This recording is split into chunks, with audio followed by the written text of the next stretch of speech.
I'd like to welcome from Corcoran today. We're discussing a Corcoran policy paper on food democracy, feeding the world, sustainability.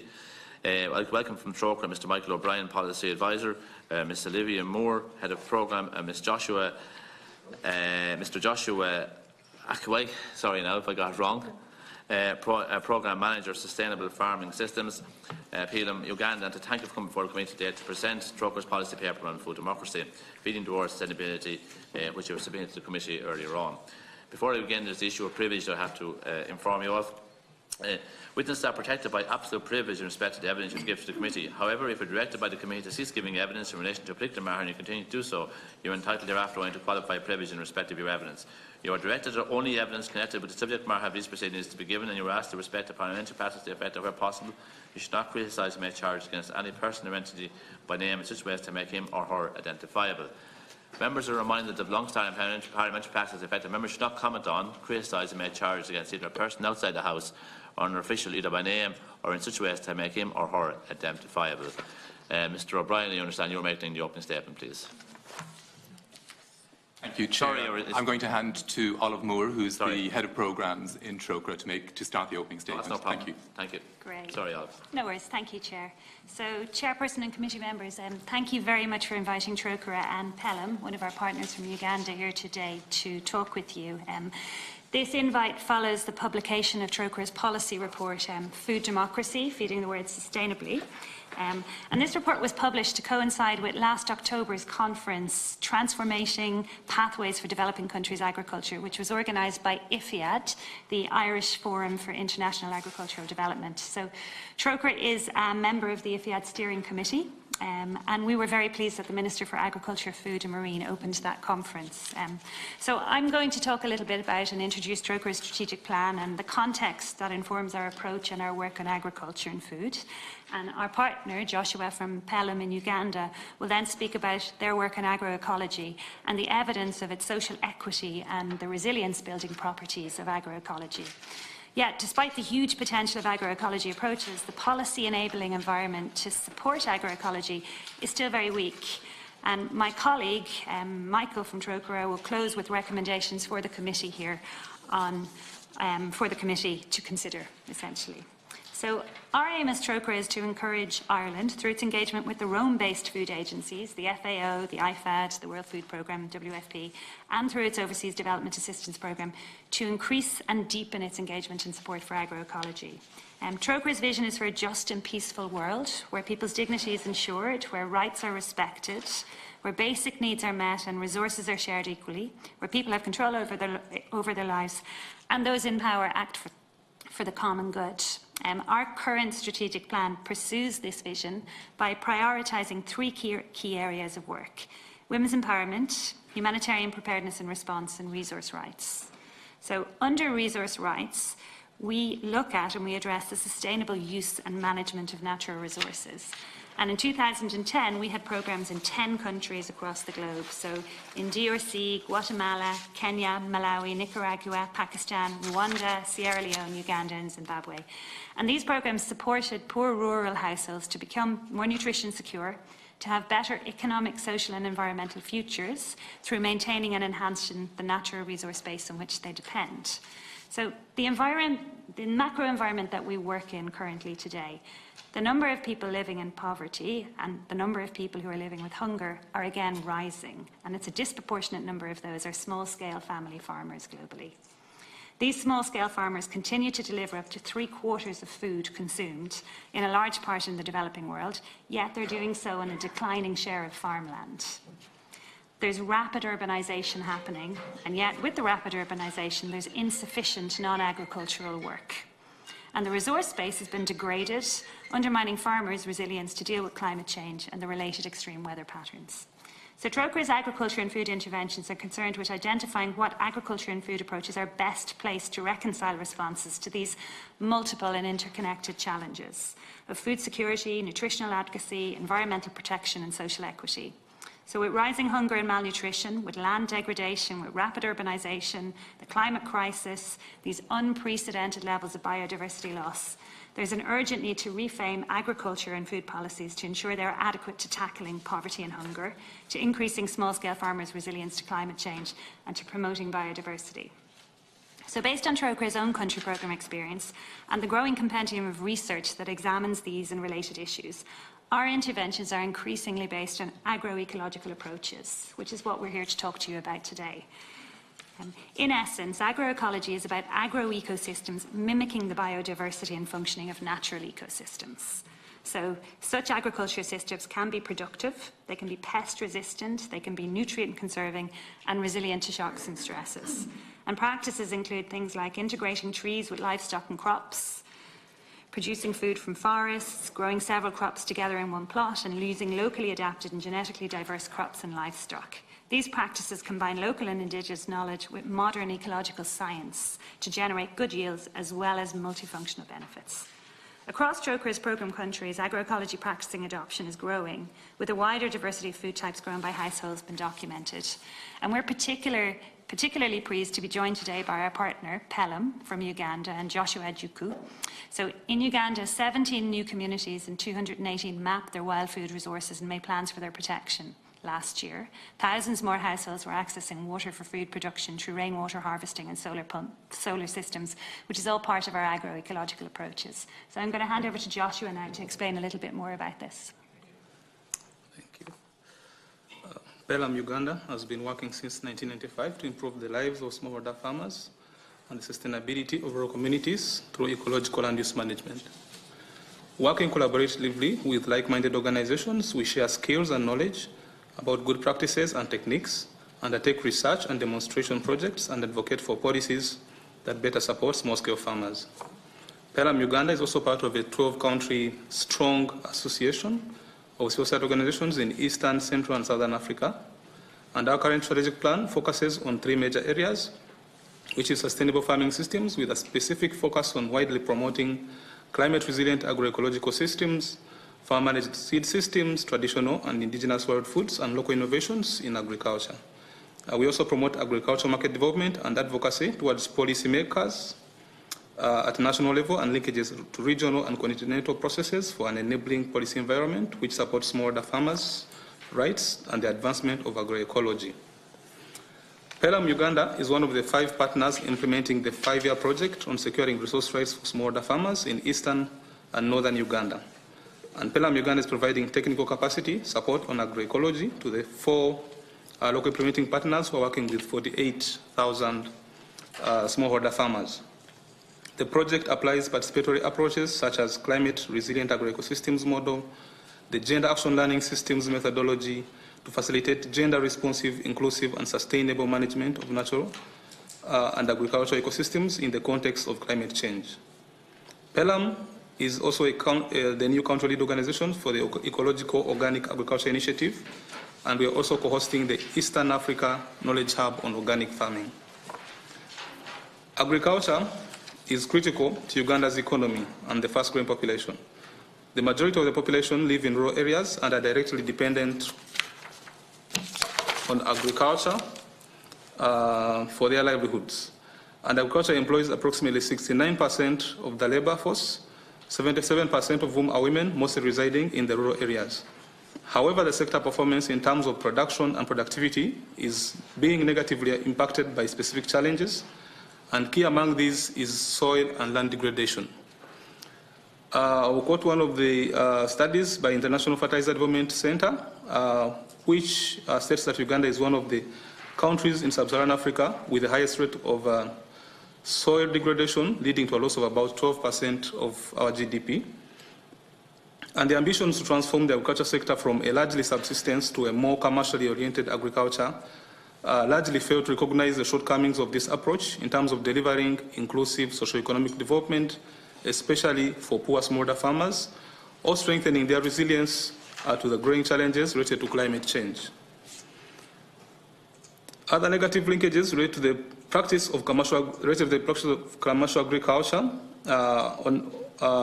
on large aggregated land holdings in a context where diverse tenure systems exist the potential for unlawful land evictions of vulnerable smallholder farmers and encroachment onto communally held lands and natural ecosystems that offer key ecosystem services for now and future generations represent a significant threat in terms of poverty and conflict. And we have quite some cases there. There also exists an ever-growing evidence base, both globally and nationally, that agroecological production systems deliver a more inclusive and sustainable path to rural agriculture transformation. A long-term comparative assessment, which was conducted by Mizirio in Uganda, revealed that locally adapted means of sustainable farm management offer more viable alternatives for smallholder farmers than conventional industrial farming, which in this case would be the contract outgrower schemes who are linked to these conventional farms to sell their produce, and also the conventional farming. Farmers that were practicing agroecological farming exhibited more resilience to market fluctuations, pest and disease outbreaks, and harsh climatic conditions compared to their conventional counterparts. And as a result, smallholder agroecological farmers were more food and nutrition secure through their dietary diversity and had higher incomes, also because they had less to spend on food since they were growing it, and also they use family labor and use locally sourced inputs, and also were spending less on medical care for the basic ailments. So I'll hand over to Michael for the conclusions and recommendations. Thank you, Joshua. So in the context of the multidimensional social, economic and environmental challenges faced by small-scale farmers in Uganda and across Trocra programme countries, and the potential of agroecological approaches to significantly respond to these challenges, realising this potential requires supportive public policies and investments. Trocra's report, Food Democracy, Feeding the World Sustainably, outlines factors that currently impede the widespread adoption of agroecological approaches, while also noting initiatives that could enable the scaling up of agroecological systems. Support for agroecology is highly compatible with progressing the transformative and sustainable ambition of Agenda 2030 and the Sustainable Development Goals. Sustainable Development Goal 2.4 specifically seeks to, and I quote, ensure sustainable food production systems and implement resilient agricultural practices that increase productivity and production, that help maintain ecosystems, that strengthen capacity for adaptation to climate change, extreme weather, drought, flooding and other natural disasters, and that progressively improve land and soil quality. End of quote. There is growing importance attached in policy discourses from the Food and Agricultural Organisation to Ireland's new international development policy, A Better World, to the role agroecology can play in effectively responding to diverse social, economic and environmental challenges, including delivering on the right to adequate food for all, promoting biodiversity, resilience to climate and fiscal shocks and greater social equity. Just as Ireland took a lead role in ensuring agreement of the Sustainable Development Goals, Trocra believes Ireland is well placed to take similar leadership on sustainable agricultural systems, in particular agroecologically based agricultural and food systems, and welcomes this opportunity to invite the committee to consider the following 6 recommendations. 1. To engage the Minister for Agriculture, Food and the Marine and the Minister for State at the Department of Foreign Affairs and Trade with responsibility for the diaspora and international development on the relevance of agroecology in tackling the multiple challenges outlined in Sustainable Development Goal 2.4 and its wider potentiality to contribute to Agenda 2030. 2. Inquire from the Minister for Agriculture, Food and the Marine and the Minister for State at the Department of Foreign Affairs and Trade how Ireland is advancing the European Union consensus on development commitment to supporting agroecological practices and actions to reduce post-harvest losses and food waste, as well as to protect soils, conserve water resources, halt, prevent and reverse deforestation and maintain biodiversity and healthy ecosystems. 3. Inquire from the Department of Agriculture, Food and the Marine, which leads Ireland's relationship with the UN, Rome-based food agencies, how Ireland is actively supporting the Food and Agricultural Organisation-led Scaling Up Agroecology initiative. 4. Inquire from the Department of Agriculture, Food and the Marine how Ireland is contributing to an effective policy convergence process and timely conclusion to the Committee on World Food Security High-Level Panel of Experts report on agroecological approaches and other innovations for sustainable agriculture and food systems that enhance food security and nutrition. 5. Promote the integration of agroecology into research and development strategies, with particular reference to the rollout of the food intervention priority in Ireland's new international development policy, A Better World. And lastly, 6. Encourage budget support for agroecological innovations, research and practices in Uganda and other priority partner countries. We thank the committee for their attention and welcome your questions. Chair. Thank you very much, Mr. O'Brien. Now, questions now from the members. First to indicate was Deputy Penrose, then Deputy Cahill, Deputy Corcoran Kennedy, Deputy Martin Kenny, in that order. I want please. to thank the members of Corcoran here in Pelham for coming for us and giving us a very, very useful insight into the work that's going on out there and the importance of the input that we can have here, and the realisation that we're certainly a significantly wealthy country in terms of what we can contribute and the importance of the international policy development objectives set out in A Better World. Could you just enlighten us as to what share of the population of Uganda are involved in agriculture and the type of, is it subsistence agriculture, and what are the average size of the whole? And clearly they're small, I've no doubt, in the context of that.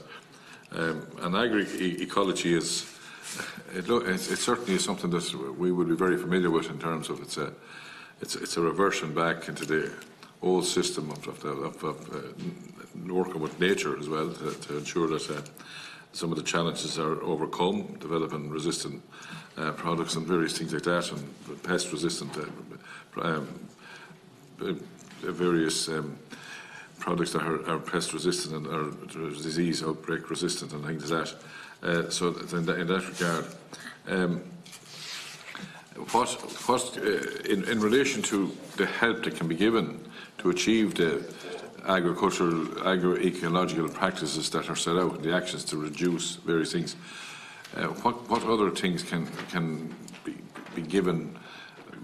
Where can Ireland take a lead, or where do we, in the wider world, shall we say, structure, what role has Ireland played to date, and what role can it continue to play in terms of ensuring that there's adequate food mechanisation policies pursued in those areas?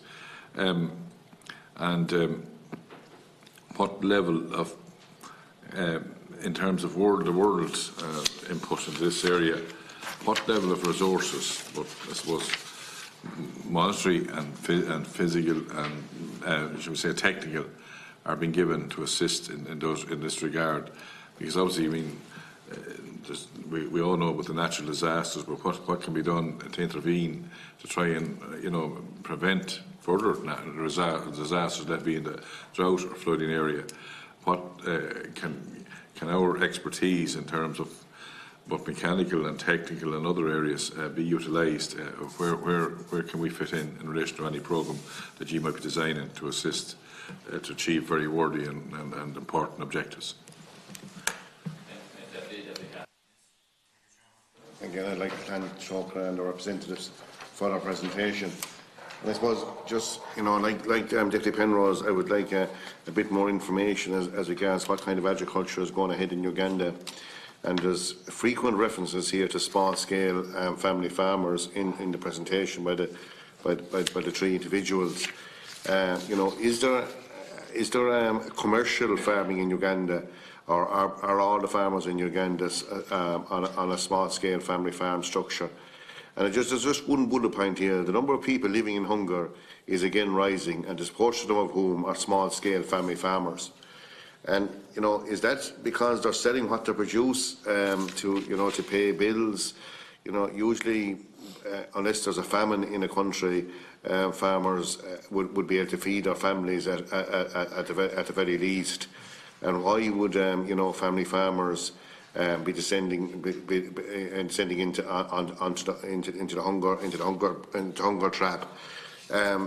What amount of food is produced in Uganda, and what quantity is imported into the country, or have they the economic facility to be able to import food? BOHR, I suppose, is a charitable organisation in this country which sends out heifers on a regular basis to these countries. And while I know the individual families that get them, think it's a great prize.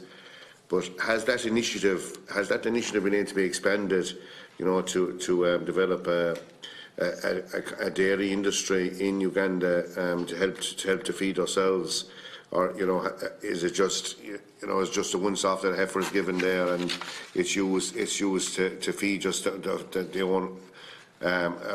own family members, and that there is no there's been no growth of a dairy industry there, or has that initiative expanded?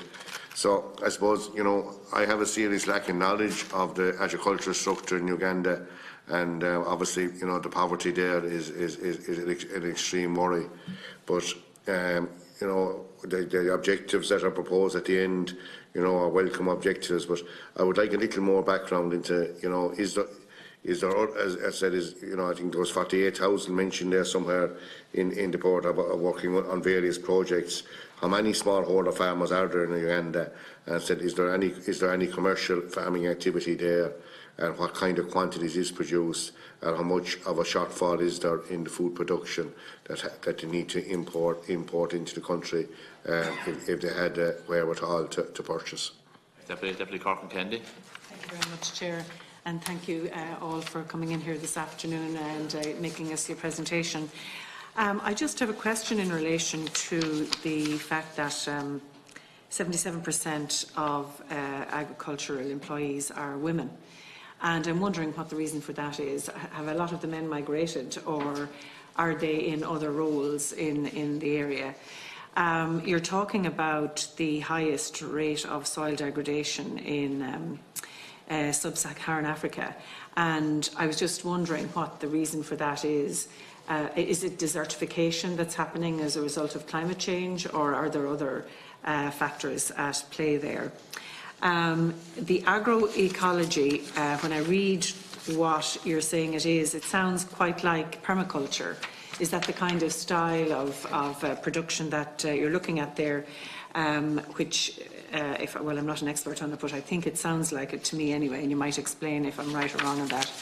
And I was just wondering if you might give a specific example of the kind of, you know, maybe of a success of a model that you have that worked, you know, where you took it from and where you have it now. Just something that you might give us an example of that worked for you in Uganda.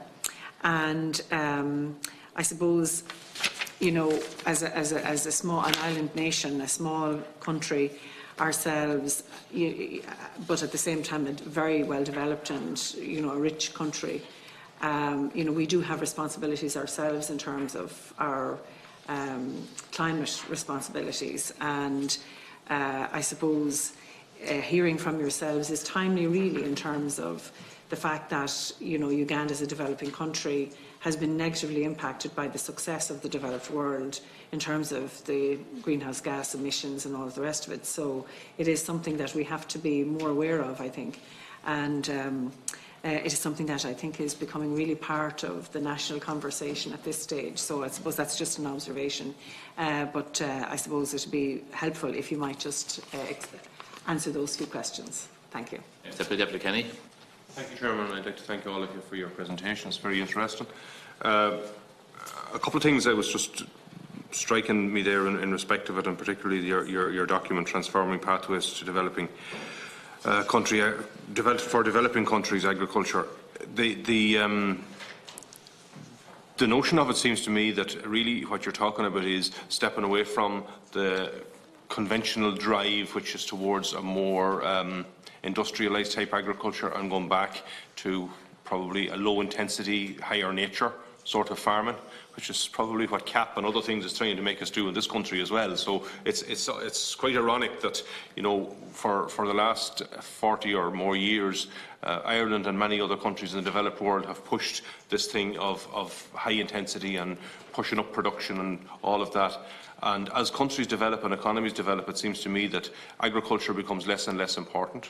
Fewer people work on it. It becomes more mechanicalised, and therefore has fewer people involved. It becomes more specialised, and all of that, the scientists are now telling us, is to the detriment of nature and ultimately to the farmer as well.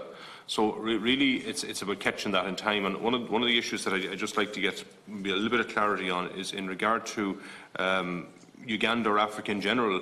First of all, the climate change impact. in the past number of decades. Has that taken much effect? What is the situation there? And will that be, because we're all told that it is really in the developing countries, and particularly in Africa, that we see the most impact of that. Maybe it's an opportunity for to share with us just how big an impact that really is having. Also, in regard to the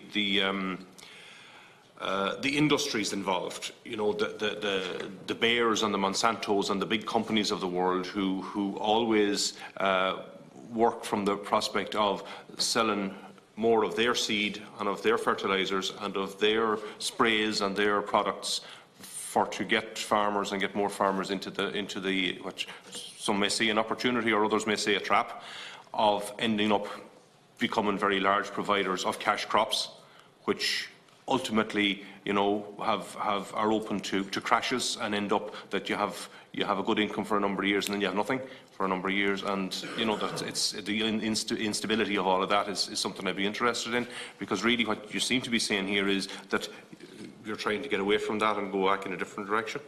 And I'd just be interested in what their role is in all of that, because I know some of the products we've been told that have been banned in Western countries are still being pushed and been used, particularly in Africa and other countries. And I'd like to hear about that.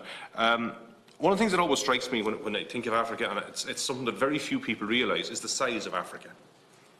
Africa is, you'll put Europe, China, most of America into Africa. It's absolutely enormous.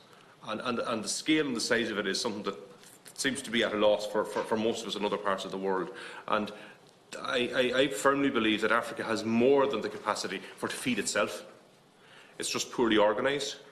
And perhaps there's reasons for that are not always internal reasons. They may be coming from outside that's making sure it's poorly organised. So I'd just like to get some reflection in respect of that. The issues in regard to, and it was mentioned in the Sustainable Development Goals, and particularly 2.4, and all of the Sustainable Development Goals, one of the things I think that we have to try and I'd be interested in the discussion with yourselves around that, is that the Sustainable Development Goals are about making sure that things are done in a sustainable manner that will look after the humans on the earth and everything else that's on it. And I often hear the term used, and I know Bono was particularly criticised for it. Tell him it's about trade and not aid, did you say? That trade is the answer to all of these problems, rather than giving aid. And I'd just be interested in your views on that, because that may sound like a lovely little cliche, but in actual fact, when you get down to it, you know, is that the issue? Is it about trade? And is trade really the answer, particularly for a continent the size of Africa? Thank you, Chairman. Next Deputy, and finally Senator Paul Daly. Thanks, Chair, and I'd like to welcome the representatives from Trócaire and Pelham here today. I suppose just a couple of brief questions for some more clarification, I suppose, on the whole Ugandan scene, the agriculture scene in Uganda. Like this introduction of agroecology approaches, is there transition at the moment from previous agricultural methods, or is the agricultural sector in Uganda only beginning to grow now, I suppose, on the back of the stimulus that is the new method or the new approach? And just again, I kind of suppose from my own information to get a better picture of the thing, what is the land ownership situation in Uganda? Are the farms that we're talking about, the small farmers, are they self-owned small holdings, or are the tenants from larger landlords? Senator. Okay, whoever wants to take up the questions, we'll lead off. Go ahead. So maybe I'll start. Firstly, thank you very much for your open engagement and your considered and thoughtful questions around this issue. I'll try and respond to a few of them, and then I'll hand over to my colleagues, certainly to Joshua, to talk about the Ugandan experience, and Michael again to look at some of the trade issues and some of the other issues around that. So Essentially, I suppose, starting, Deputy Penrose, the question around what we can do is a really important one. And obviously, I suppose, the first and foremost, you mentioned resources. And one of the commitments that was made in A Better World was that the Irish Government will meet its commitments to 0.7% around resourcing. I think that's a very practical thing this committee can do, is to reinforce that commitment, to support that commitment, and monitor that we do reach that 0.7% for our overseas development assistance. I mean, secondly, many of the recommendations that we have here to you today around engaging with the Ministry of Agriculture and their role within this, and understanding, I suppose, the policy coherence, that these international development issues are not just issues for the Department of Foreign Affairs or for external facing, but they reach across all of our government and all of our departments in that. And thirdly, again, and Deputy yourself mentioned this, climate, the whole area of climate, and one of the most pertinent and very topical issues is really understanding the impact that climate change, but also the biodiversity meltdown, soil degradation is happening, and the impacts it's happening on developing countries, but also here in Ireland today. And one of the things certainly that's very current at the moment is, of course, the recent Dáil Joint Committee report, which we very much welcome, and the Climate Action Plan that's currently been discussed and debated by the Minister on Climate Change. So really engaging with that would be very practical things that we could see this committee doing. In relation to the question, Deputy Cahill, in relation to hunger and why we still have hunger today, and I suppose one of the most important points to put home, and Deputy Kennedy mentioned this, is that there is enough food in the world today to feed the population. It's not a question of scarcity of food. There's enough food in the world today to feed the population in Africa, and there's enough food to feed a growing population. The issues around hunger are related to the adequacy, related to the accessibility, the availability and the sustainability. And essentially what that comes down to is politics and power. It's not necessarily the food itself, it's about who has access to that food, who controls decisions around that food, and critically and more importantly today, sustainability in relation to the impacts that we're seeing around climate change, biodiversity, soil degradation around that. So the issues are far more complex than simply the amount of food, but actually availability around resources and who has it. Deputy Corcoran, your question around women, and that 77% of women, of farmers, are actually women. And one of the issues we've seen recently over the last decade is increasing feminisation of agriculture and farmers. And part of that is, as you mentioned, its relation to the fact that because some of these communities are coming under immense pressure, there's an urbanisation trend where people are migrating towards cities. Very often it is the men who migrate towards cities and women who are left alone on the farm. But generally, a lot of the burden of work on the farm, regardless of that, does fall to women and has always traditionally fallen to women, who are the ones who are responsible for farming and responsible for feeding families and that. And there are very strong gendered aspects to this. And certainly when we look at vulnerability and we look at the impacts of climate change, it is first and foremost the women who are feeling this, and women and children, that we are most concerned about and have to keep at the back of our mind constantly in any approaches that we have around this. In relation to questions in relation to some successes that we've had, so I suppose increasingly there's growing evidence around the value of agroecological approaches. Ourselves in Trocra, recently we carried out research in Guatemala, for example, where we were showing how farmers using agroecological practices realise significantly higher incomes in comparison to their counterparts using semi-conventional systems.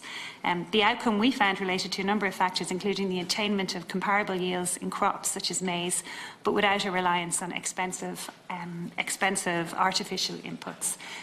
Most recently, I was talking to some of my colleagues in Zimbabwe in relation to Cyclone Idai, and one of the things that we're starting to see, and we're gathering evidence in relation to this to show this, is that communities or farmers that were using agroecological approaches were more resilient in the context of onset floods, cyclones, and that their crops were stronger and more resilient and more able to withstand some of these changing weather patterns. And that's something we ourselves are working really hard on, is collecting more evidence and research to show this. But not only ourselves, also some of the big FAO, for example, are far more interested and engaged in this, and indeed my colleague from Pelham can talk a bit more about this. Deputy Kenny, again, the whole question of climate change, the impact of climate change. We're seeing this across the board. I mean, as Trocra, our concern is mainly with small-scale farmers who are on the front line of this, who are experiencing climate, biodiversity, soil degradation.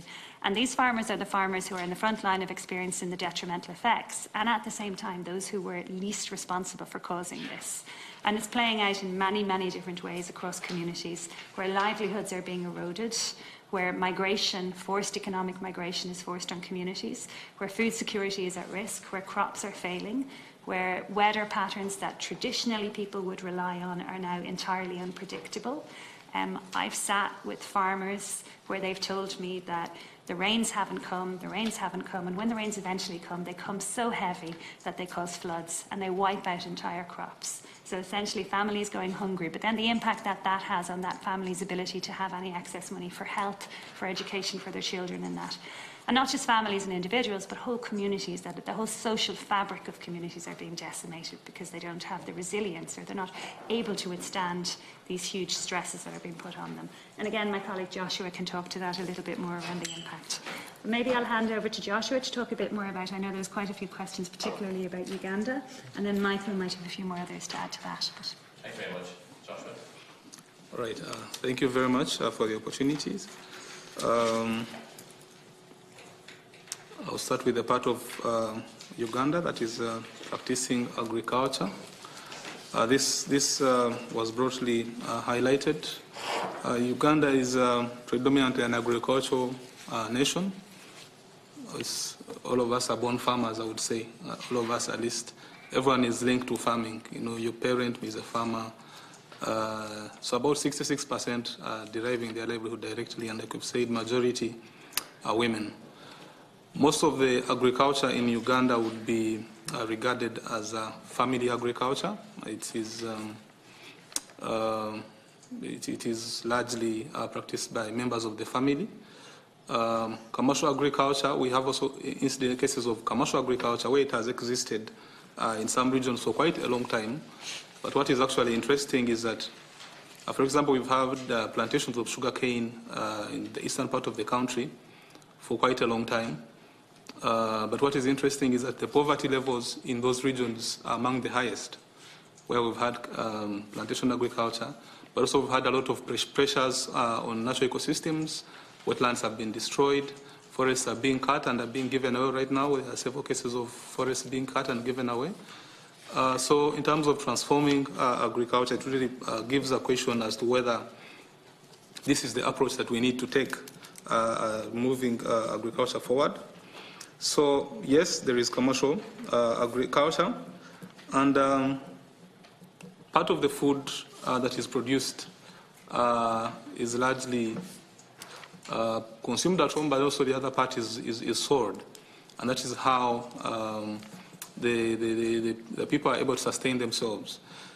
Some of the challenges that are faced with is that the market prices are not that conducive.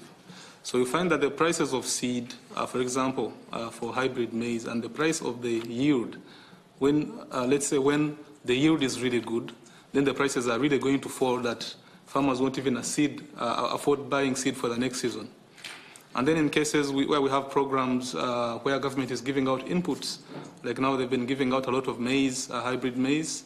Last year we had an outbreak of fall armyworm, which almost ate off the bigger part of the yield. So farmers that had fully gone into that kind of farming, they couldn't even get seed to plant for the next season because they've been used to being given seed from government for quite a while, and they had lost their ability to produce their own input. So we have I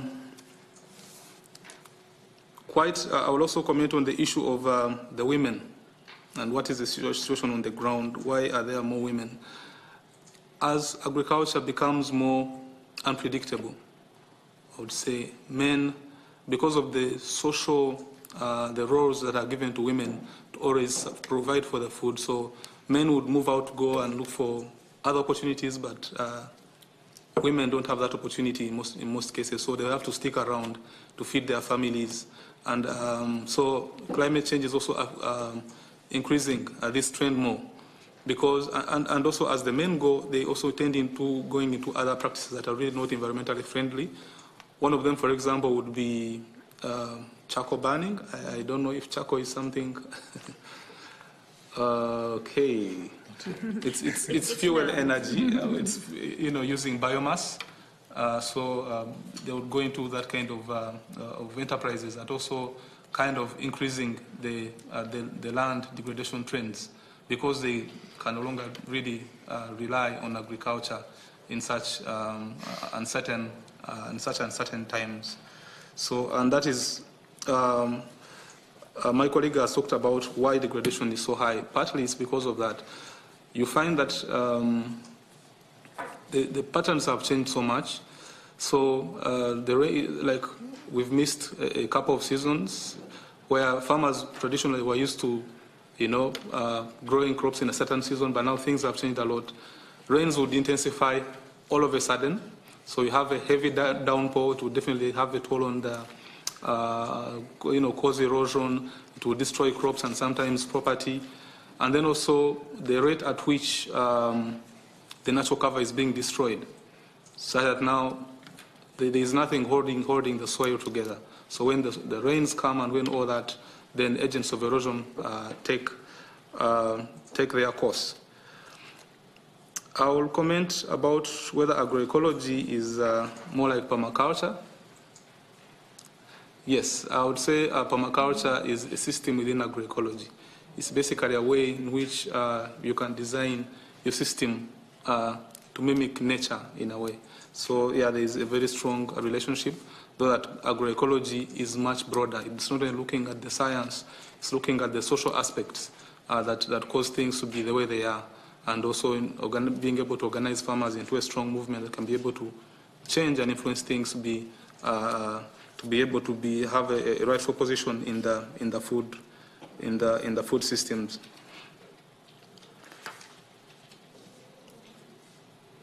Yeah, I'm not sure if I've left out anything. I would be glad to, to respond to that. Mr. Brian, yeah, carry on. Great. So thank you, Joshua. So I will, add a few comments to some of the questions, that have been raised. I think Deputy Penrose and indeed Deputy Corcoran Kennedy, I think you both referred to agroecology as being something of working with nature and sounding somewhat familiar. And that sometimes generates as well the idea that it is something of going backwards. And I suppose we would really like to impress upon the committee members that agroecology may sound familiar, but it is very modern. And it is a fusion of the best traditional approaches, the best traditional knowledge, the best practitioner knowledge, and fusing that with the most advanced ecological science, the best science. So that's what agroecology represents. Second point I'd like to address is in relation to, Olive has already spoken to what Ireland can do to support the scaling up and the scaling out of agroecology. And in relation to that, I would draw attention to, again, the recommendations that we make to the committee today in relation to some of the international processes which are currently afoot and are being led by the United Nations food agencies, in particular the Food and Agricultural Organization. And the success of their initiatives around scaling up agroecology is really dependent upon the member countries and upon the international community demonstrating support for these initiatives. And so I would encourage the committee to inquire from the relevant departments in relation to how Ireland is actually supporting the Scaling Up Agroecology initiative and the process afoot in the World Food Security, the Committee on World Food Security, which is looking at agroecological approaches and seeks to make recommendations on what would be the best innovations for sustainable agriculture and food systems later this year. In relation to the question which Deputy Cahill raised, and which has been addressed in part by my colleagues as to why family farmers are continuing to fall into this hunger trap. I would say another part of the reason has been over the last several decades, and certainly since the structural adjustment policies of the 1980s and 1990s, which were led by the World Bank and the International Monetary Fund, they had a very negative impact in terms of African agriculture particularly, which we're talking about here. And The negative impact it particularly had was it reoriented the focus very much towards large-scale, monocultural, export-driven, rather than looking at what is the basis for the livelihoods of the 500 million plus small-scale farming producers. And by small-scale, we are meaning farmers that have less than 2 hectares, or in many cases, the vast majority of those now would have less than 1 hectare. So there has been a relative neglect, and this has been evidenced in the direction which has been taken since the 1990s in response to those structural adjustment policies. And so the fiscal commitments that have been given by many governments have privileged that monocultural export-driven production for export markets rather than looking at domestic and local markets.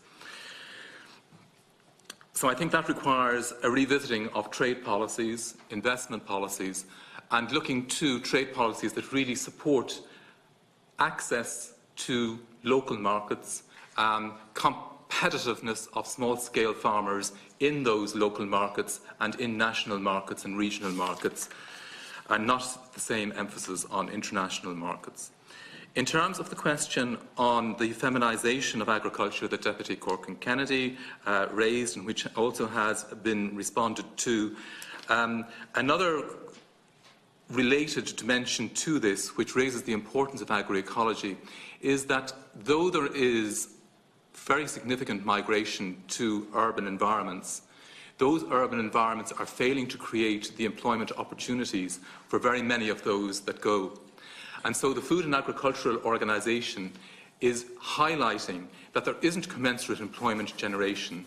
And because there isn't this commensurate employment generation, there is a need to look at what forms of agriculture in these societies can really sustain decent livelihoods.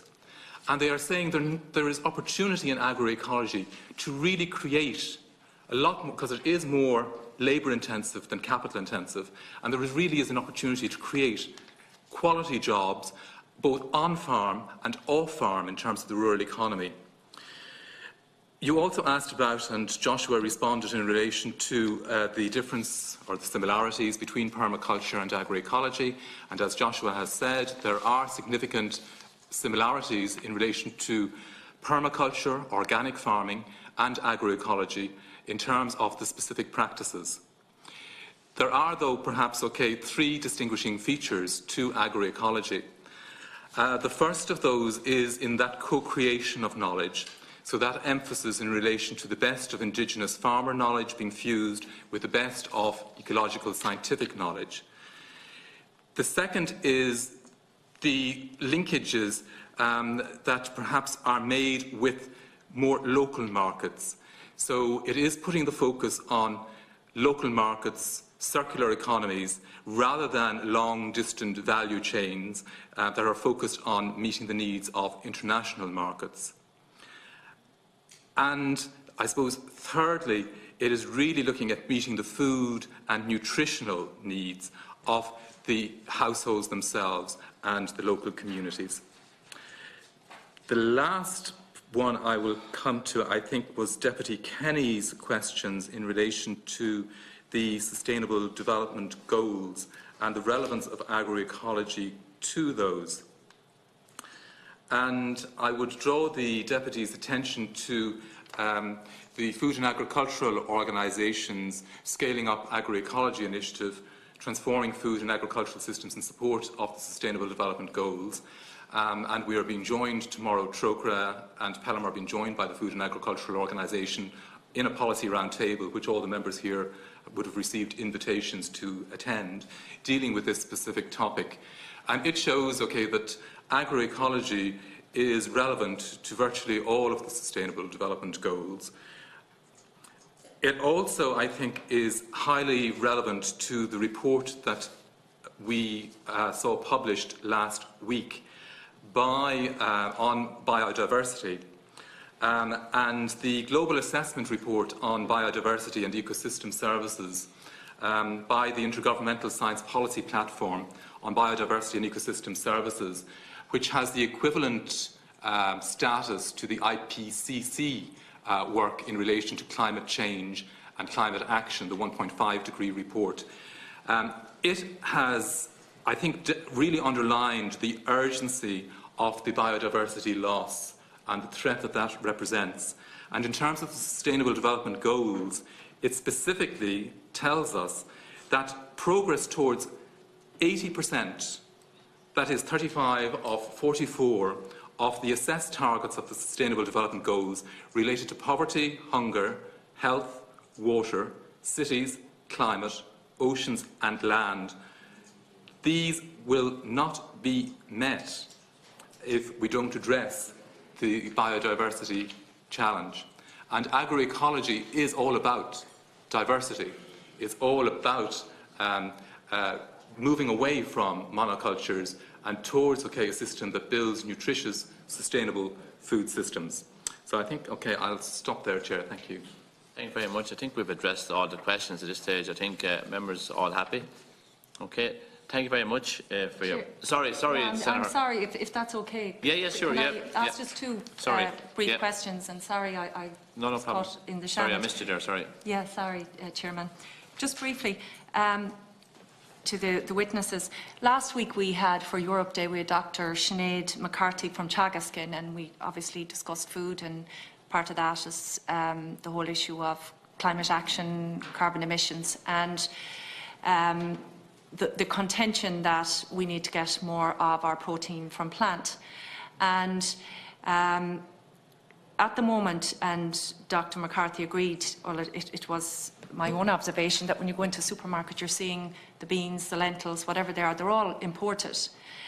And she acknowledged that these beans and the different plant proteins for human consumption, that they're not ideally suited to our climate nor our soils. So therefore, this would necessitate importing, as it seems at the moment, unless there's some other solution to that.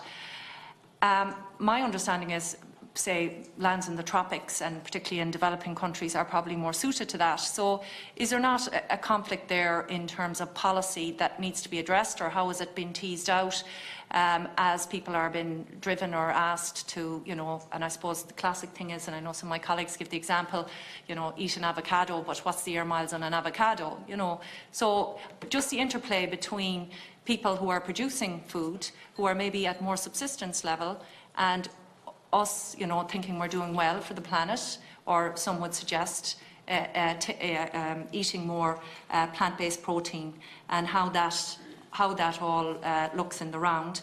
And then just the second question is, in relation to the work that you do, like you're talking about the Irish government and its actions, and obviously you're working to improve the situation for many people, but what engagement do you have with African governments?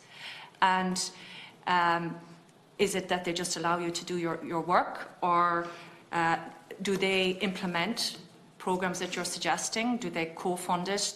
Does it have national reach, like irrigation programs, moves towards stopping deforestation in the manner in which it's going on in some countries? Like, to what extent are governments actually engaging and deciding that, we're accepting some of the principles here? Because it seems in a lot of African countries which are growing, that the difference between the wealthy, who are Africans, and the non-wealthy, and the Gulf, especially in East Africa, seems to be growing immensely. And even though there's more wealth in the country, the poor people are poorer than they ever were. Thanks. Thanks, Senator. Ms. Moore. Thank you. I might start with your second question first, and then to my colleague for the first. So, Trócaire work through a partnership model, and what that means is we don't directly implement ourselves on the ground. We would work through partners like Pelham here, who are civil society organisations, but also many different and diverse types of organisations, including the church. And part of that partnership is certainly working with government. In every country that we work in, we would be engaging with government, we would be discussing in dialogue with government, both at the national level and increasingly at the local level within the communities where we are. In some countries that may include working directly supporting government and delivering services, but in many cases it's working alongside government, understanding the work that they're doing and seeing where can we fit and how can we complement what we're doing. And I suppose our experiences has been mixed from country to country in what degree, and that can also be mixed within country from local authority to local authority and what. I suppose most recently I would have travelled to Ethiopia, to Tigray in northern Ethiopia, and would have met with government officials as part of my trip there and seen some of the reforestation programmes that they would have had in place, seen many of the efforts they would have had, which were complementary to agroecology and the embracing of some of these approaches around that. So in many cases, our role is working through our partners and complementing the work of governments within those countries. But it can be mixed because in many of those countries there are very strong vested interests who may be working against some of these programmes and policies and that within government and outside government, influencing government. But also within our approach, a core part of our approach is advocating towards those governments themselves to influence the role that they have, and many of our partners like Pelham would be very active in that. And maybe, Joshua, you might have something to add around engaging with the Ugandan government. And then perhaps Michael. Mm-hmm. Yes, we have memorandums of understanding with ministries, most of the line ministries, like the Ministry of Agriculture, Ministry of Lands. And this gives us a very good platform for us to engage. But also, we try to engage them even at the local level, trying to make sure that they get to share from our experiences, to learn. We target the extension service providers, for instance, on agroecology, where we are working so that we can see how the ways of mainstreaming agroecology in what we do. And speaking of that, towards the end of this month, we're organizing the National Agroecology Actors Symposium. And this we're going to do together with the Ministry of Agriculture and the FAO, the Uganda program, so that we can look for mechanisms of how to work together at a larger scale in terms of mainstreaming agroecology in the way of work, especially for the government. So this collaboration is always about, I would say, dialogue and dissent. In some cases where interventions are favorable for the smallholder farmers, then we collaborate with government and support them to deliver these services to the people. But also in cases where we feel some of these interventions are not that favorable, we are there to sit on the round table and have a discussion and propose alternatives. And we always choose dialogue. We look for solutions together and look at the alternatives. And over time, we get the mutual respect to be able to, to sit on the table and discuss alternatives. But in some cases, you don't get the change that you desire there and then, so you have to keep pushing. Yes. Maybe I wanted to also use this opportunity. There was a question which was raised on land, the land holding, and somehow I forgot to respond to it. Majority of the land is communally owned in Uganda. That is about 80% of the land. So this land is passed on from generation to another. But also we have a bit of land which is freehold, titled, and it can be sold and all that. This land, in terms of land use, of course, we live in a patriarchal society, so men have greater powers of deciding land use in a way. And of course, issues of ownership. Women mostly have access in many of these societies where, of course, they can use the land to grow crops and so on and so forth, but then they cannot transact or do anything of that nature. So that's the kind of system that we work in, and so it always poses a challenge where, in an event where majority are smallholder farmers, conventional or industrial agriculture would require perhaps relocating these people, displacing them into, I would say, unfair land acquisition schemes, because you need a lot of land to do industrial agriculture. So these are some of the dynamics also that we need to look into in terms of which model are we promoting if we are to put the last first. Yes. Thank you, Chair.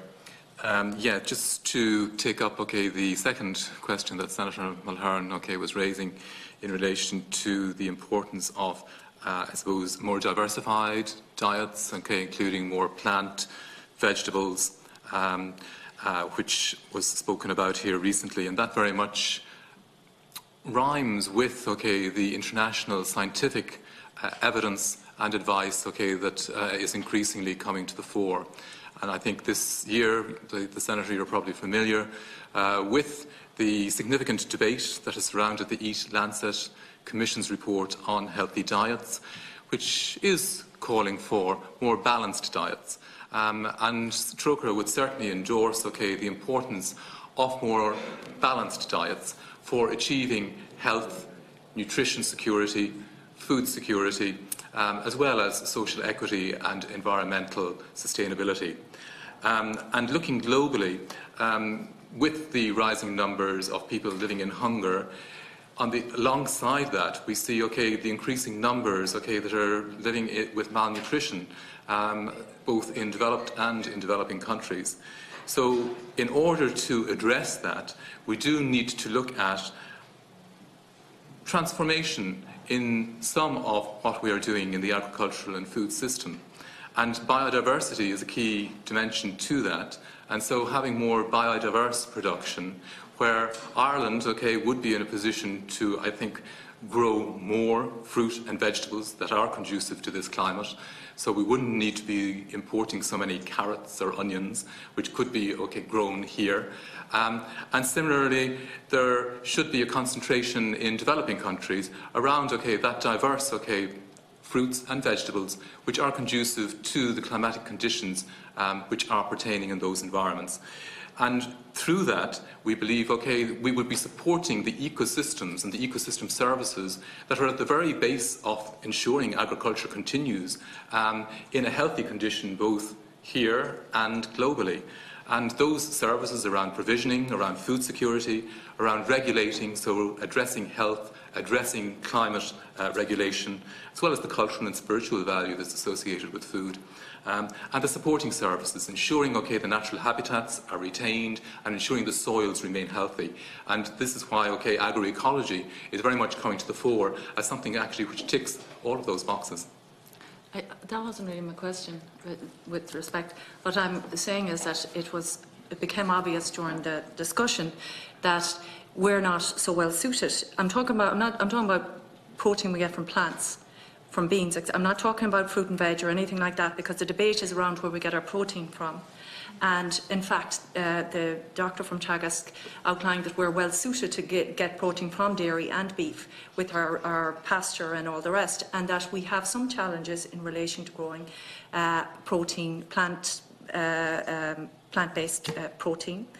And in fact, that what you find on your supermarket shelves is for the most part imported, and that both the climate and soil conditions are probably are better. Other countries are better placed. That's particularly obvious in the tropics, where people already have challenges in relation to having food and getting nutrition and all the rest. So I'm asking you about that. To me, seems like a contradiction. If people are being pushed, there are some agendas pushing people, telling them they shouldn't eat any meat at all, for instance. I'm not saying that that's the middle of the road or that's a balanced diet. I think everybody would agree on that. But that there is an inherent contradiction in that, and my concern in relation to where you're coming from is that if you're talking about somewhere in East Africa, for instance, where they can grow whatever, mung beans, pinto beans, and that we can't grow them here, but we're suggesting, or some people are suggesting to people, that's what you should be eating. Are there not other tensions there? Like, first of all, that people there need to be eating themselves. Second of all, we're importing something quite a distance, etc. I'm not saying it's going to be from East Africa, but obviously there's going to be some distance required for this food to be transported, and that local is better. So I'm asking you, is this not a legitimate part of the conversation, aside from all that you've discussed about the realities of people in Africa and other countries where they don't have the disposable society we have, consumer society, we can go down and we're trying to stop ourselves from eating the wrong food. You have a whole different set of problems there, and some of it is, has to be recognised, I believe, that we don't grow those crops as well in our country, and therefore not as efficient in growing them as these other countries, and that if we did go down the line, and I believe in the past when we were looking for biofuels and certain beans and whatever, I think was perhaps East Africa was that had to be stopped. Because of them being brought in, and because people were being displaced from their land also to meet the demand of the Western economies to feed into the biofuels. That's all. Nobody's arguing about, you know, the biodiversity, ecosystems, all the rest, and doing it right. I'm just saying that this is an issue other than Deputy Marcella Corcoran-Kennedy raised it, I raised it. It doesn't get covered. It doesn't get discussed, like, where are you going to bring this food from? If it's from third world countries or developing countries, which are more better suited to it, well, surely there's challenges there already that you are very familiar with. Thanks, Senator. Briefly, Deputy Kenny. It almost comes to a point that I was making initially about trade or aid, and about what element of trade and how important is trade, and is trade really an answer? Because it seems from what you're saying here, it's not in many cases, particularly if the farmers only have 1 or 2 hectares of land. I mean, they're not going to be producing a massive amount of product to trade with anyone unless they're doing it in a very collective and cooperative manner. But I just feel that it's really, you know, the thing that we're always told is that if we could get these developing countries to trade better, that they would trade their way into prosperity. And I personally have a doubt about that, and I'd just like to get your view, and it follows in with Senator Mulherin's point, I think. Thanks, Deputy. Mr. O'Brien or Ms. Moore, which one do you want to take the point? Yeah, I'll initially quickly respond, and then I will leave the final comment to Olive, if that's all right. Perfect. Yeah, perfect. So yes, these questions, are related. The trade one, I think the evidence, clearly shows that in the 1960s, many African countries were more food secure and were net food exporters than is the case today, where they are more countries in Africa are food insecure and are net food importers. So certainly the international trading system in terms of agricultural livelihoods has not benefited or worked for the small-scale producer, generally speaking. And that is why there is, along with the environmental concerns, which we have become much more aware of, and in terms of the need for an effective climate response, that there is great merit in linking those farmers with their local markets and developing local market opportunities so that they can derive an additional income as well as being food secure. So local markets, national markets, regional markets to be emphasised rather than international markets. Certainly in relation to protein and sourcing that protein, there is of course a very significant challenge in meeting this, and clearly diversification in terms of agricultural systems is really critical to meeting that particular challenge. And I think we're not going to comment specifically on the Irish context, but certainly internationally we are looking at supporting the more, I suppose, biodiverse systems as being economically, socially and environmentally more sustainable. All of you might want to reply more. Yeah, and really to say that we recognise that there are many complexities around this, and there's no single solution or no single one answer that's going to be the answer to this. And that often that indeed when we have many of the solutions that are being proposed at the moment, what we welcome is that they're currently debated and being discussed, and we're looking at options and looking at weighing up and what the implications of those would be. I suppose first and foremost as Trócaire, our concern is with small-scale farmers within these developing communities, within the countries that we're working in, and the impact that this has on them, which is what we wanted to speak about here today. But we very much welcome an ongoing debate and discussion around understanding, well, what are the agroecological, what are the solutions that we need for this, and what impacts that will have both within these communities and countries we work in and here in Ireland. Thank you very much, Ms. Moore. I think that completes our questions on this particular topic. Thank you very much for your presentation, for a very informative presentation you had today. And I think what we will do as a result of this meeting, we will pass on the transcript to the ministers, the two relevant ministers that you mentioned in your opening presentation, and we can see what response we get from that. Again, thank you very much for your presentation, Mr. O'Brien, Ms. Moore and Joshua. Apologies again for the names up earlier on. Thank you very much for your presentation here today. This part of the meeting is suspended until we get the next group of witnesses in. Thank you very much. Thank you, Chair. Thank you, Chairman. Thank you.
Today on the future of the beef industry, and at our previous meeting before the Easter recess, we noted obviously the Keep At Clan B initiative on the programme that you introduced or launched just towards the middle of April, and we felt that initiative may have a contribution in the overall discussion we're having on the whole future of the beef industry. And with that in mind, we decided to invite both yourselves from Keep At and Glanbia here today to discuss this initiative. I'd like to thank you very much for taking up the offer or the invitation we extended to you earlier on. I'd like to welcome today from Glanbia Mr Martin Ryan, Head of Beef.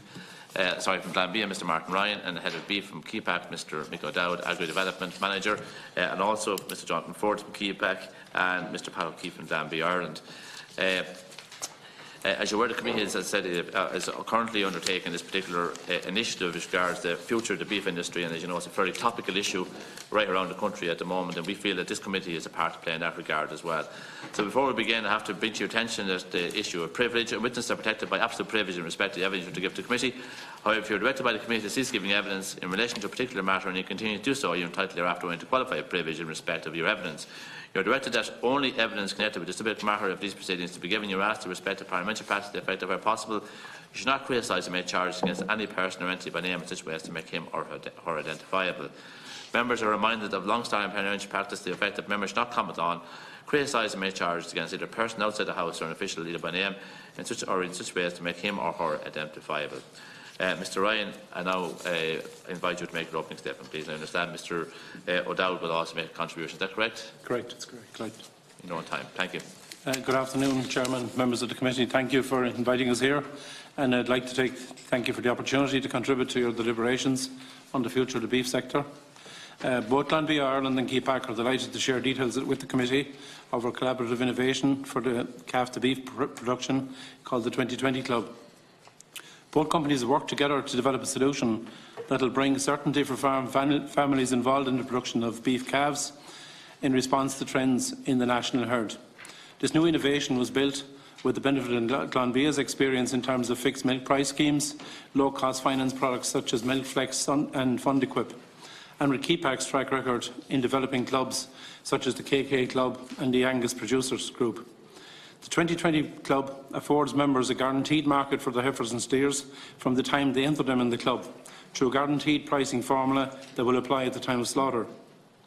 In addition, it delivers a production blueprint supported by safe, secure, high-quality farm inputs and leading-edge technical advice. For Keepack customers and consumers, the 2020 Club will provide a secure and predictable supply of high-quality beef with unrivalled input traceability and provenance through the attributes of a closed-loop supply chain. The closed-loop assurance includes nutritional products, non-prescription animal health products and fertiliser, sourced and supplied by Glanbia Ireland.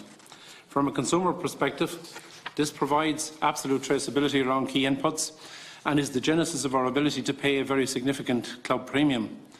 The first year of the programme is a pilot phase, during which 6,000 calves will be enrolled on GI and Keepack supplier farms throughout the Republic of Ireland. Numbers will increase to 20,000 in year 2, with a target of 50,000 from year 3 and subsequent years. The 2020 Beef Club was developed to bring greater certainty and predictability to beef production for all stakeholders in the industry. Some of the benefits will include a guaranteed market for club cattle, a predictable pricing structure, a targeted reduction in the age of slaughter, management of nutrition, a technical support programme to assist members achieve output targets, targeted improvements in eating quality and environmental management, an advance payment mechanism to support cash flow and full and final payment on the day of slaughter. The primary objective is to create a new end-to-end model for sustainable beef production. It's anchored in the market, it's farmer-centric and built on collaborative partnership between two industry leaders. This approach enables Keepack to deliver a premium for farmers from the market. A key feature of the 2020 Beef Club offering is that members can benefit from an optional, and I emphasise optional, advance payment package up to €770 per animal to provide cash flow during the animal's lifetime, and which offers farmers a more stable income from beef production. This will be administered and payable upon credit approval by Finance Ireland. Members have the option of selecting a monthly payment per animal of €25 or €35 per head at an APR of 3.9%. Payment can be made from month 3 to month 24, and up to 90% of the club members' registered cattle can qualify.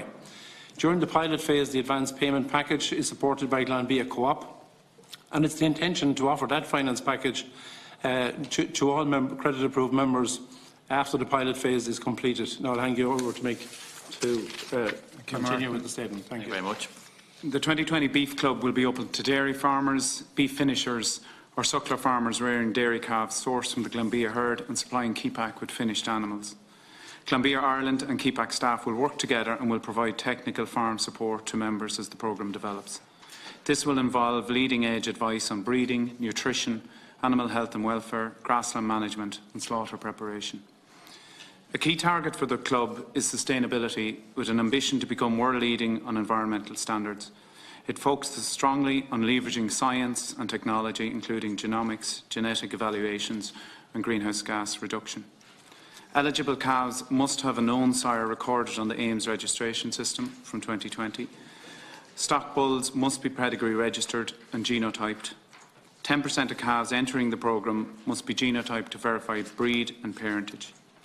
Dairy farmer members must select bulls with a specified minimum ICBF dairy beef index, and all members must be approved and fully compliant with Board B's Sustainable Beef and Lamb Assurance Scheme and as such verified members of Origin Green. It targets a reduction in the average age of the cattle at slaughter, which will reduce the environmental footprint of the beef produced. Additionally, the nutritional programme will incorporate methane-reducing feed additives that will improve feed conversion efficiency and further reduce methane output. The 2020 Beef Club targets increasing beef output and sales value per hectare through improved efficiencies on farm. This focus will increase the proportion of dairy-bred cattle meeting market specifications. The pricing model is anchored in the market and will contain the following components. The average quoted price, AQP, as quoted weekly by all ROI processors. A club premium, which will range from 15 to 25 cents, depending on the AQP applying in the week in question.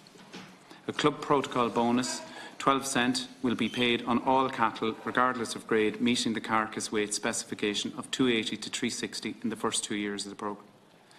The objective is to increase the number of cattle meeting market specifications through improved breeding and technical support. A breed bonus, currently applicable on Angus and Hereford in the market today, will still apply for club cattle. And a seasonality bonus will also be applicable. In April and June it will be 6 cents and in May 10 cents. So that pricing structure would result, for example, at an AQP of 375 that a 2020 Beef Club Angus steer slaughtered in April 2021 will qualify for a net price to the farmer of €4.28, while at an AQP of €4, the same animal would earn €4.43 per kilo. In conclusion, we believe the 2020 Beef Club delivers a new model for calf to beef production, a guaranteed market for members' cattle, a predictable and guaranteed pricing structure, a production blueprint based on leading-edge technical advice, a model to deliver a reduction in environmental impact whilst increasing output, and a product for which the consumer will be happy to pay a premium. We believe this collaborative cross-sector approach demonstrates an alternative and progressive approach to delivering a more sustainable future for Irish beef and dairy production. Again, thank you very much for the invitation to appear before the committee. There's more detail on the companies behind this new initiative in the material circulated, and we're happy to take any questions on the programme now. Thank you very much, Mr. Dowd and Mr. Ryan. We'll take questions now from members. First, Susan Case, Deputy Cahill, and Deputy Kenny. And Senator, in order. Thank you, Chairman. I'd like to thank the gentleman for their presentation. I want to say at the outset that I'm not happy with what's trying to be done here, and I don't think while there is some initiatives in this that definitely would be welcome, I think the overall concept of this closed loop, in my view, is anti-competitive, and it's a very bad way for two companies that are pertaining to try to protect the farmers' income. I think it is anti-competitive, and I think it's a very slippery slope for farmers to go down upon. I'll come back to that later, but I'd just like to ask a number of questions first on this proposed scheme. First of all, we see here the club pricing structure. Is the quality assurance bonus that we get at the moment for farmers who are selling cattle from quality assured farms, is that on top of this club pricing structure? I see here the breed bonus that's at the bottom.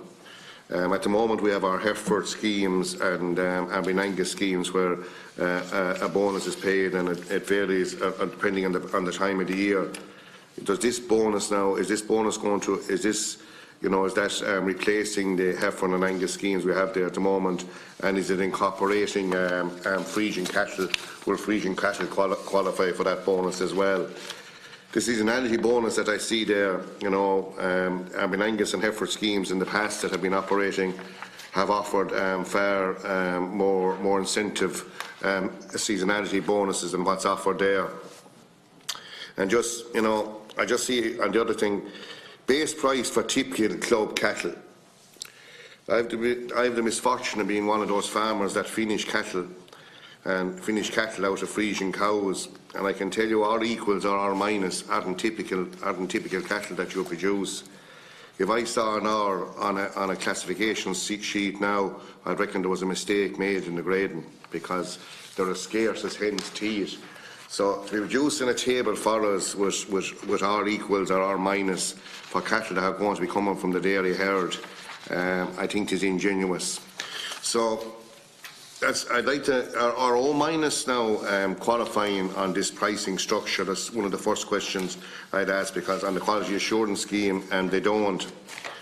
I'd like figures on how many cattle from the dairy herd that were killed in 2018 would meet these various requirements that's coming under this scheme.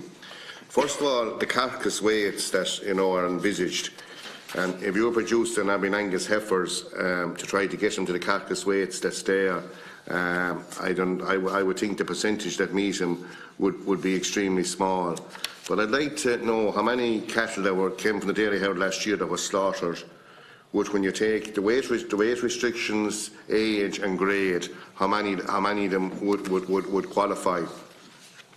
You know, sex semen, I think, you know, we have definitely a lot of work needs to be done on sex semen, and I think sex semen has to be definitely more promoted and a lot more research done on it. I think it's something that, if our beef industry survive, it has to progress and progress rapidly. I think Teagas's focus on crossbreds over the last number of years has also put us down a slippery slope, and I think, you know, again, that has to be reversed. But, you know, the consumer, in this presentation you made, the consumer wants this. I'd say if you went out there into Grafton Street now, or Stephen's Green at the moment, and asked anyone walking down the street, do they want a closed loop for beef production, they'd look at you as if you had two heads.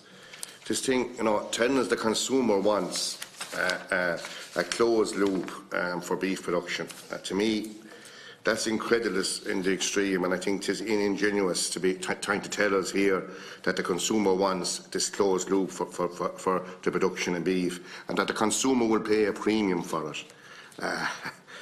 I'm a bit long on the road now to swallow that, and I find it again, you know, we have a beef price out there. There's a huge crisis in income on beef farms, but telling us that the consumer wants a closed loop. The other thing, you know, there's an insinuation here that other mills producing top quality rations are somewhat inferior to what's coming out of Glanbia merchants, Glanbia mills. And like for private merchants or other co-ops, you know, I find that now, I'm a board member of another co-op, so I might just state that a co-op that has a mill. And I brought it up at our board meeting last night, and you know, I find the insinuation that products coming from this private mill or another co-op mill somehow isn't up to the standard that's coming out of a Glanbia mill.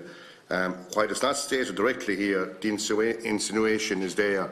And again, and you take the year we had last year, where farmers got into huge pressure for credit and huge bills were ran up by farmers. Here you're going to be tied in a straitjacket that you only can deal with one merchant. And unfortunately, farmers have experienced in the past where, credit can be pulled from under you very, very quickly. And, to have a farmer tied into one supplier is definitely, to me, it is anti-competitive, and I just can't see how anyone could be proposing it. And again, we have more movement restrictions here being proposed. To me, what I see here, there can be only one movement in the life of the animal. Again, putting farmers into further straitjackets and reducing the options that farmers will have as regards trying to get a profit out of the industry. And, I know Glanbia isn't going to be like me saying what I'm going to say next, but like for the last couple of years, Glanbia's price, both for grain and milk, has consistently been behind the average being paid by other grain merchants and processors. And they'll pay as a top-up after 6 months or at the year end. But the top-up has consistently been paid out of our own money. It has been paid by farmers' money coming out of the dividend received by the co-ops. And it's something that really galls me. We have this largest processor in the country, and they're using our own money to keep pace with other competitors. And here we are now, having a scheme being designed that's going to force farmers into dealing with that society, with that business.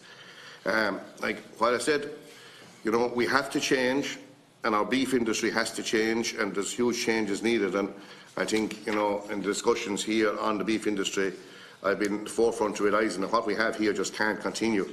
And we have a beef industry at the moment, and Marcella is saying it's not who's losing money, it's who's losing the least money.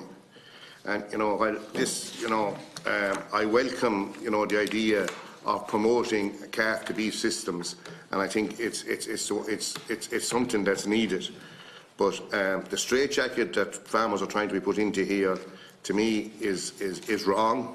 And as a farmer and, as a public representative, I think it's a very slippery slope that both KEPAC and Glanbia are trying to take farmers on.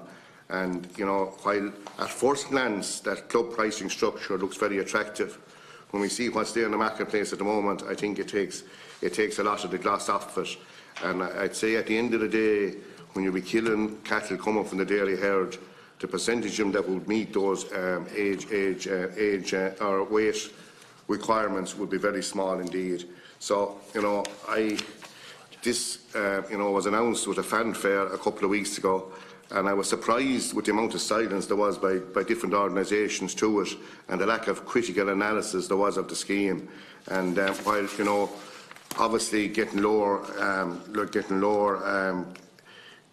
cattle killed at younger ages, all that, with trying to sustainable food production and meeting our climate change targets, they're all welcome initiatives.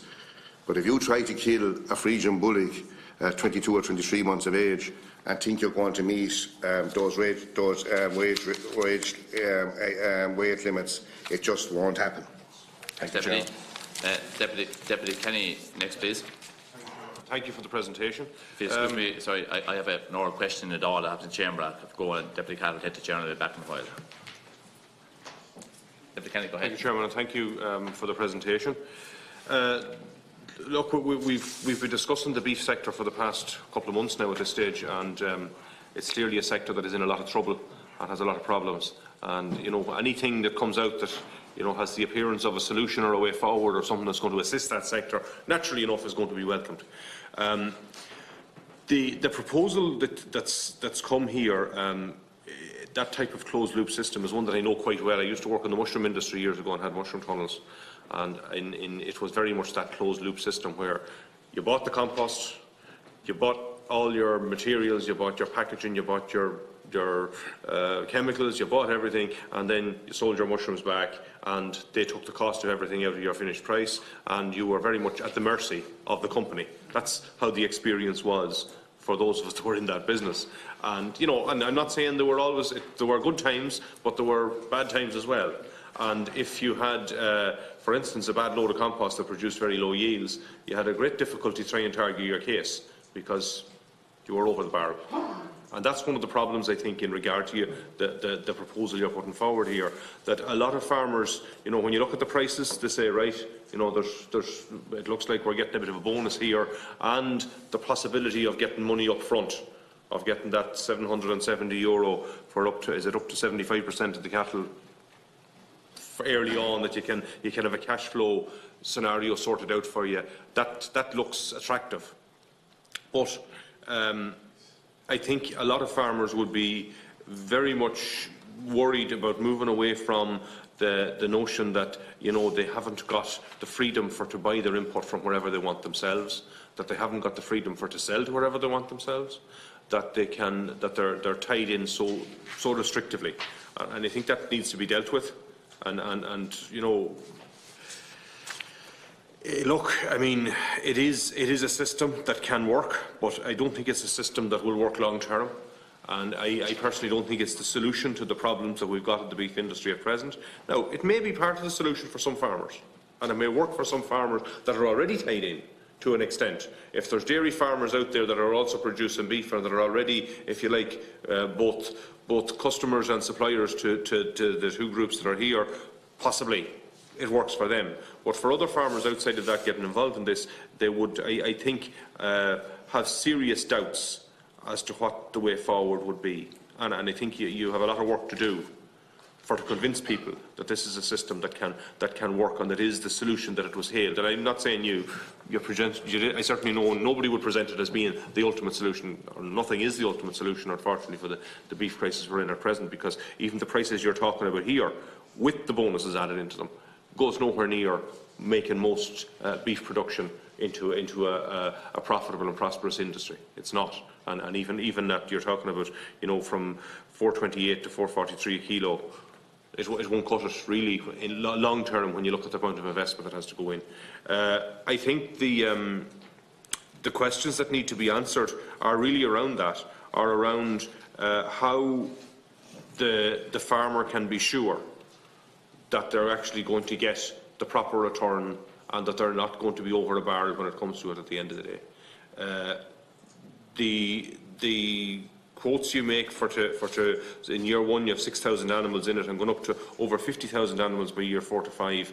I think I'd like to see how, because I mean, if this, the only way that's going to work is that it has to be shown to work very well in year one before anyone is going to stay there. And there's also, as was pointed out by my colleague earlier, that the issue of all of the other suppliers that are out there that presently have a very good relationship and work very well for farmers.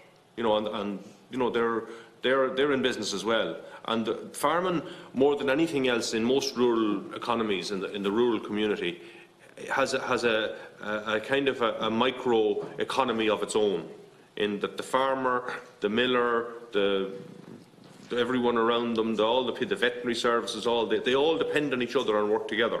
But when, if you like, two big companies, which I know scale is important in any business, come in here and set up something which is in effect a closed system and a closed model, it's a lot of people in the community out there would see this as pushing everyone else out.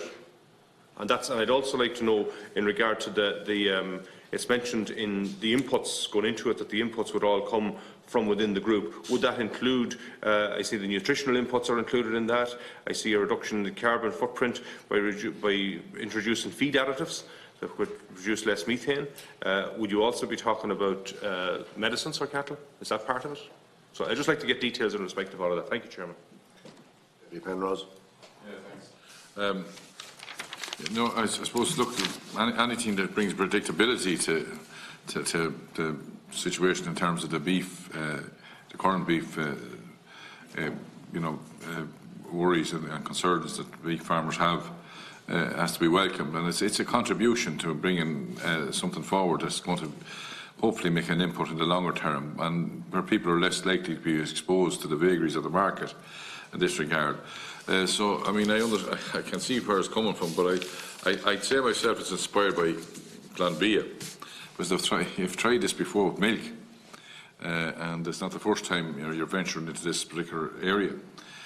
For Keepack, it may well be, something that they see a benefit in, and maybe they have explored it with the farming public or the people whom they buy their product from.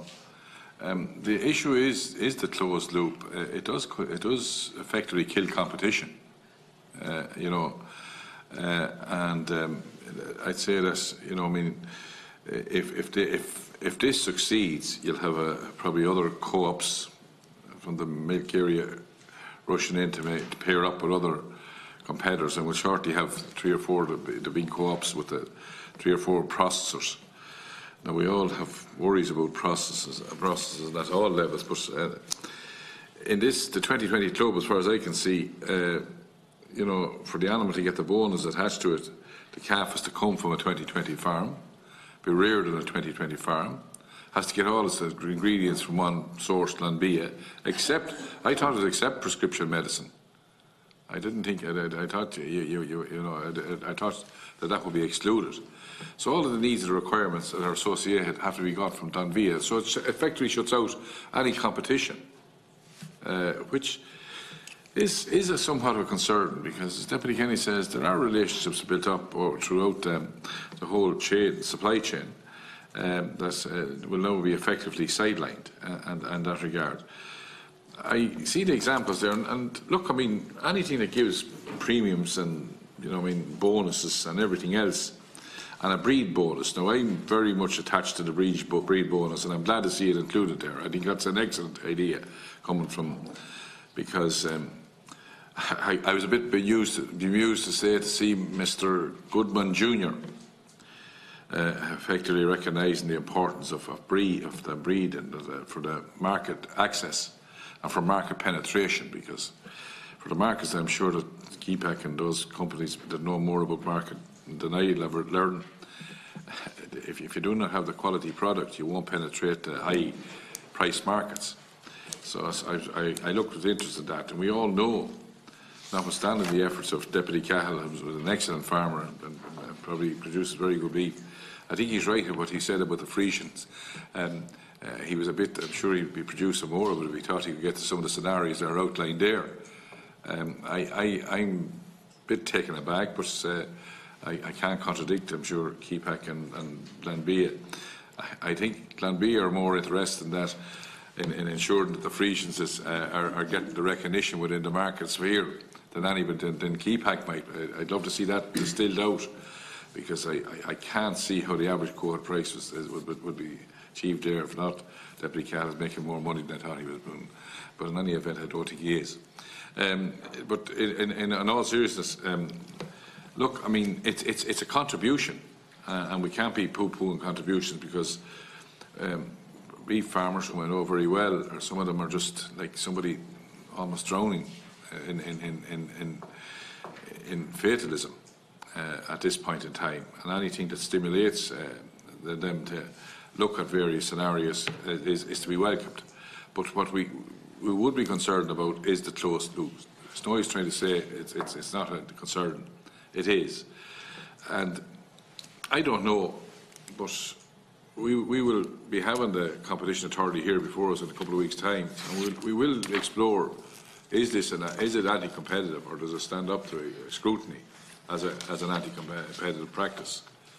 Because it would be important that would be ironed out and taken out of the thing. Probably it doesn't involve KEPAC so much. I think that's very clear here. It's more Glanbia, because you know, Glanbia. I look at the structure of their company, and Deputy Cahill makes a point that, you know, you have GI greenies and all those, and very often it's farmers getting rewarded with their own money within that structure. So there's always that has been raised on a number of occasions with us. But all in all, you know, I mean, I'm sure this is going to be put into a pilot situation with the 5,000 or 6,000 animals, and maybe we'll all be proved wrong, and maybe our worries about the closed loop will not be vindicated, and they'll be dispelled. And if they are, we'll be the first to have to say that we're on the wrong side of the argument. But I have to say I have concerns about what I think are anti-competitive objectives contained within this, and from that perspective, that's the only concern I have. My major concern is, at this point in time, is the viability of the beef industry going forward. Like Deputy Senator Daly, from a very strong beef-producing county, and it'll be interesting to see how this goes down among the farming population of that county. Senator Daly. Thanks, Chair. I'd like to welcome the representatives from KEPAC and Glanbia, and I'd also like to welcome the initiative at the outset. We all know the crisis that our beef industry is in at the minute, and I suppose it's welcoming, and it is nice to see that somebody is taking an initiative. But I would have to, at that stage, say that this initiative, as far as I would be concerned, in its fruition would be very much in its infancy, and I would get it hard to see how it's actually going to take off or be successful, or have any solid improvement from the beef farming sector from where I'm looking at. And my reservations again would be similar to those that have been mentioned by yourself, Chair, and Deputy Penrose with regard to the closed loop, and Deputy Kenny. I don't see the need for such a closed loop. If this initiative is supposedly to be to the advantage of the beef sector and the beef farmer, the only winner of the closed loop, as is documented here, is Glanbia. Like, I can see why, with regards to possible traceability and the eventual turnout of the finished animal, why you would want to keep a close monitor on feed inputs, etc. But I don't think the fertiliser that goes on the grass that the animal meets has any bearing on the eventual outcome of the quality of the beef, or the age that the animal will be slaughtered at, or the final carcass weight. So that's purely materialistic and commercially aimed towards Glanbia. Now, I'd like, if you could tell us, but I doubt if you will, the arrangement that you have behind the scenes among yourselves, because I can't see the beef farmer winning on this. As Deputy Cahill, the Chair, has said previously, with the greatest of input of genetics and genomics, there are a vast range of Frisian cross animals, especially out of heifers in particular, I suppose, but that won't hit the 280 to 360. And to get them there, to get the majority of the rest of them there, there's going to be massive inputs, which is another plus for Glanbia.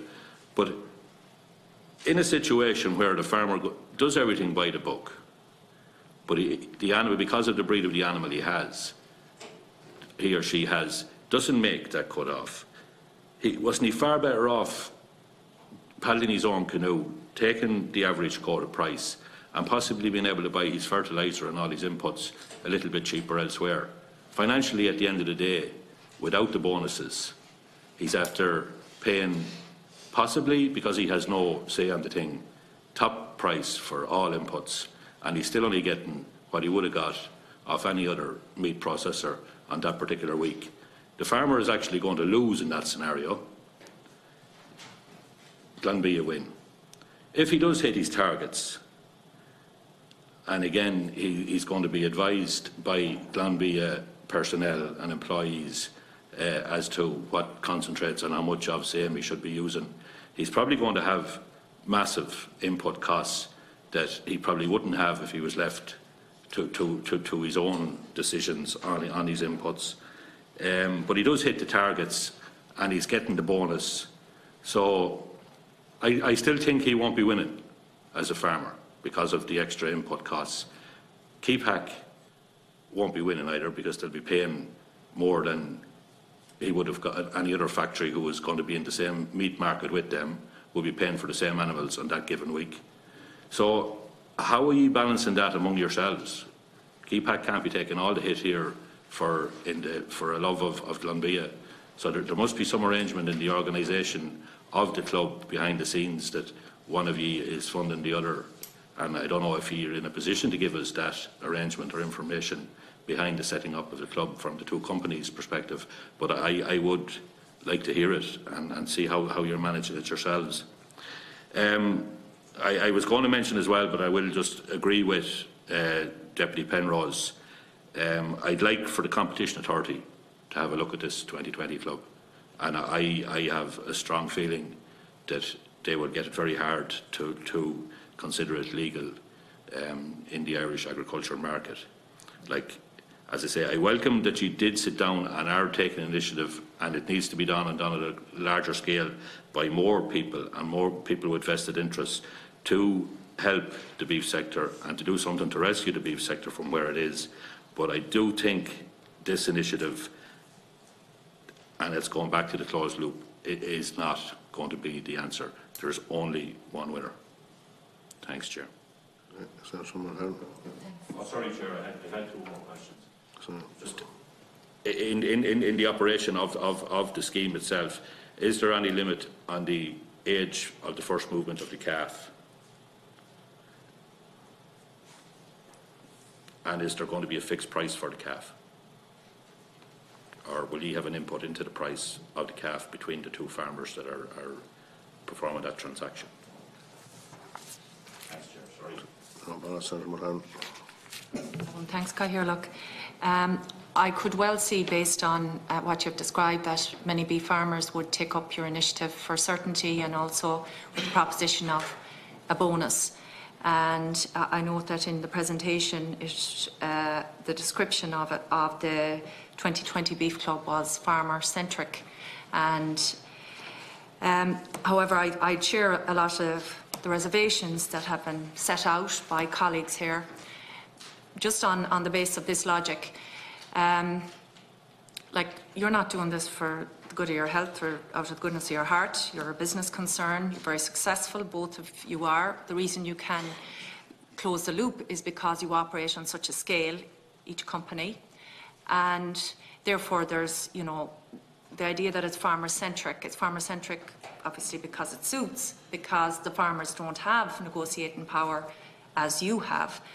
So my concern is that, you know, you proceed as you do, and I don't begrudge any farmers for getting anything, you know, a sort of stability or some of the positives that you have suggested. But, I mean, if you have other companies like merchants going out of business, well then, and ultimately you're the last one standing, well then, you know, why would you still be benevolent to farmers? They have no, other than you've entered into a contract with them, but once that expires. So I suppose it goes back to the whole issue of ultimately you're both big concerns. You've entered into this particular undertaking, and you are, it would seem, in a dominant position vis-à-vis these other merchants. I know we're just having a cursory discussion here, but I could well see how it could end badly. Like if what you do could ultimately make these other companies who operate and deal with farmers, you know, put them out of the equation and they don't exist anymore. Sorry, there's a vote here for me. That, you know, the farmers then are at your mercy, and I guess that's the kernel of concerns that would be here, and the fallout. We see the multinationals, retailers, and we have lots of issue with multinational retailers because they are so powerful, and the small shop is, you know, has really changed, and they're very, very challenged in food and drink and everything else. And so, you know, there's all sides to be looked at here. So I would just, I suppose, I know you're going to answer it, but I'd be interested to hear how you'll answer, you know, the anti-competitive suggestions, and especially seeing as some of my colleagues have pointed out, I mean, everything is so regulated here in terms of feed, in terms of fertiliser, everything. The idea that you're offering something a lot better. I think, you know, there's a lot of standardisation that comparisons can be made, and to leave people out of the loop, I think, is questionable. I have a vote, so I'm sorry. Cahill, we have a vote, Shannon, so I have to... Corcoran. Thank you very much, Chair, and thank you for coming in this afternoon to help us with our consideration of the circumstances of the beef sector at the moment. And I was just wondering, what was the motivating factor in establishing the 2020 Beef Club initially between Glanbia and Keepack? And also, this is a curious question more than anything else, but how was the name the 2020 arrived at, or what's the significance of that? I was also wondering, how do you respond to the independent merchants who have expressed their concerns around this. It has been alluded to earlier, but there are a number of them around the country, and indeed 2 Liffey Mills and J. Grennan and Sons are in my area, and about how they're very concerned about how this might have an impact on their bottom line in terms of their value in the rural communities that they operate in and the kind of relationships that they have. Because they, I know, have been very clear on their concerns in terms of that this may well be anti-competitive in terms of tying in farmers. Now, having said that, I do appreciate that nobody is forcing anybody to enter into this, but at the same time, I think it is, these are the concerns that we're hearing and that they need to be addressed.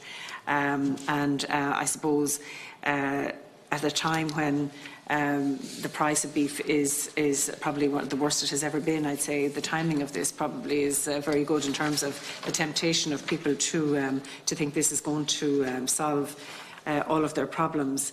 The other question I had was just in relation to the companies involved and the potential advantages that Glanbia Ireland has in terms of the fact that 60% of the shares are owned by Glanbia Co-op, and the fact that maybe some, and these are suggested that maybe some of the shareholders might be disenfranchised in some way by this, that you might just refer to that as well. So I think that's everything just at the minute anyway. Thank you. Okay, gentlemen, who wants to take those first? Well, I suppose thanks very much, first of all, for the questions and comments. The first thing I'd say is that there's a logical flow to the programme, to start maybe with Deputy Corcoran Kennedy's question as to why. So our farmers have repeatedly said to us, their supply base that we talk to regularly, that we don't really have a sight of the future potential of the dairy calf at the moment. The quality coming from the dairy herd has somewhat declined with the rush, I suppose, to focus on the milk, and Martin maybe will touch on that a little bit later. They've also said, I suppose, that there's no certainty or predictability about price. So they start to feed cattle over two years, 2 cycles of cattle, with no predictability, no certainty around the price at all that they're going to get. And of course, they've also highlighted the difficulty of accessing cash flow throughout the production cycle of those animals. So we felt that by coming together and by farmers, with our leadership, I suppose, investing in genetics, and raising that standard so that there's a certain threshold that dairy producers have to adhere to, it's going to bring more predictability to the performance of that calf. If that's then coupled with a technical support package, then the targeted finishing spec for that animal becomes much more predictable for us as a processor. So as a result of that, we can then bring more certainty to the farmer at the beginning of the whole cycle, production cycle, when they register those calves in the programme. So that's, I suppose, the logic of it. And then by being able to bring that pricing predictability to the farmer, that farmer can go, because Finance Ireland are supporting the programme, they can go to Finance Ireland and, once credit approved, can get finance on each of those animals. And then have a cash flow coming through to them throughout the lifespan of the animal. Then we repay that loan to Finance Ireland and pay the balance to the farmer at the end. That's the logic of it. And I suppose you asked about the name of the programme, the 2020. That comes from a 2020 vision, and it's been described by the Minister for Agriculture as visionary and pioneering. And, you know, that's what we feel. As Deputy Kenny said, it's a solution. It's not the solution. We know that 100%, but we feel it's a solution. And I suppose to touch on something that Deputy Cahill said, this represents 50,000 animals after probably 3 or 4 years. You know, that's our target, you know, which is less than 3% of the overall kill. So we're not trying to claim that this programme is going to come in and solve every problem.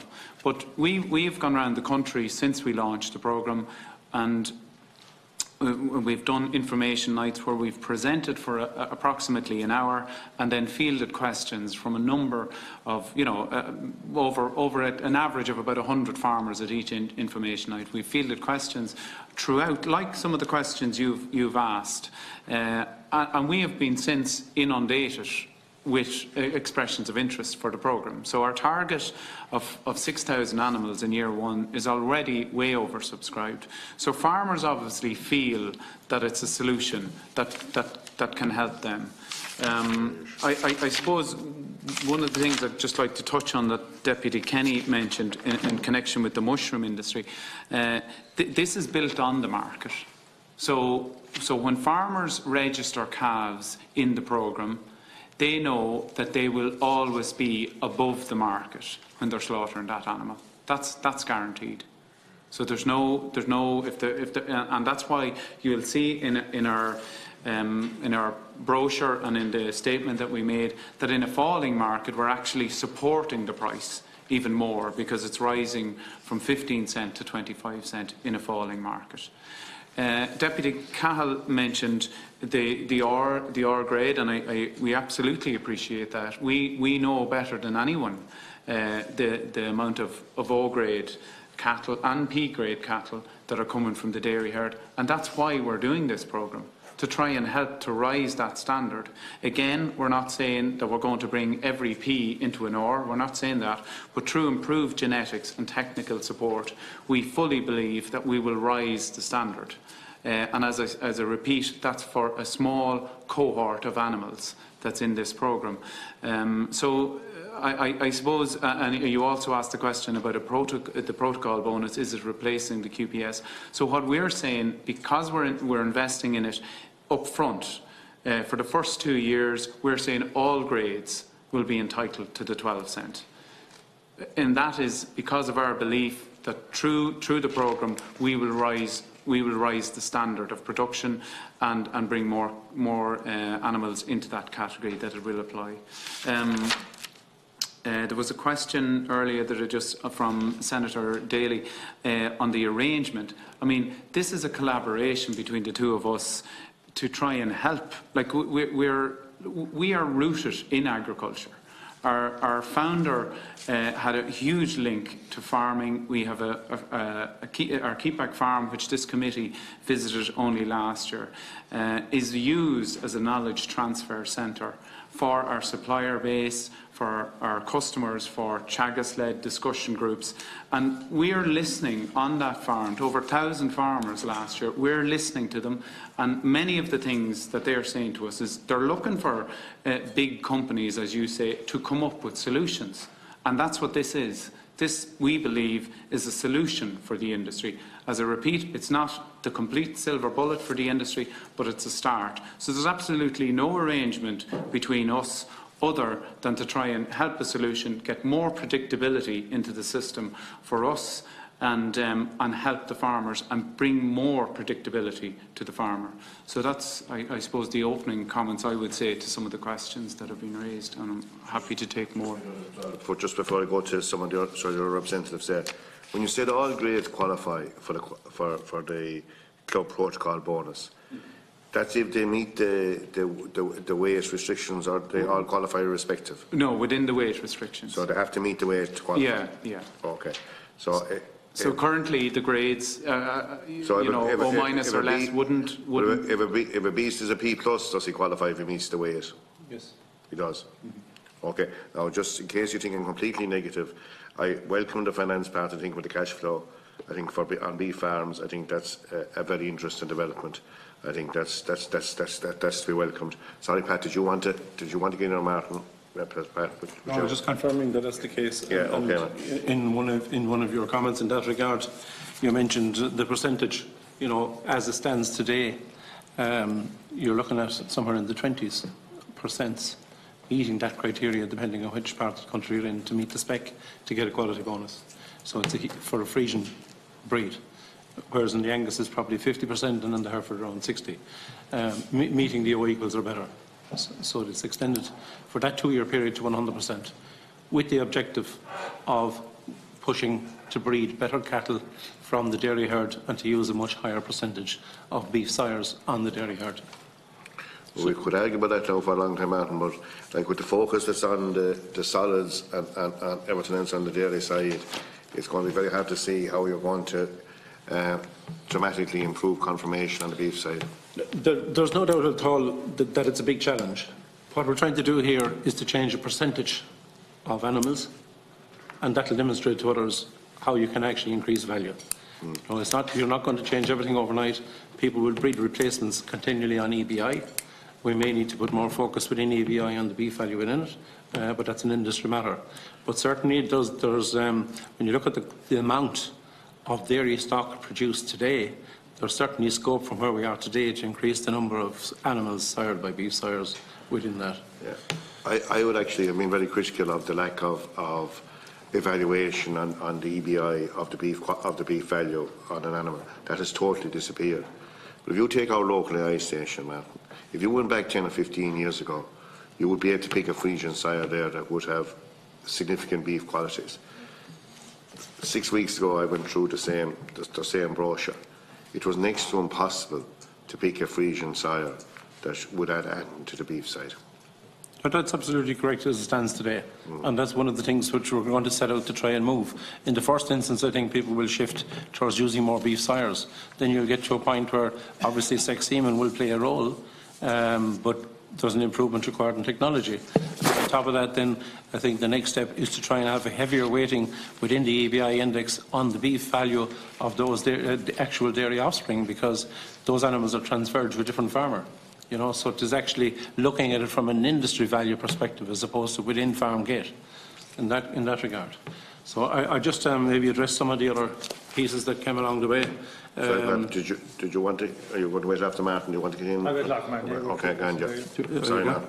Yeah, just on that closed loop piece. First of all, I think, as demonstrated by the premium piece, you know, clearly somebody wants it and somebody's prepared to pay for it. So the closed loop to us is certainly fundamental to the programme, and it's definitely the genesis of the ability to actually pay collectively and deliver that premium over the market piece.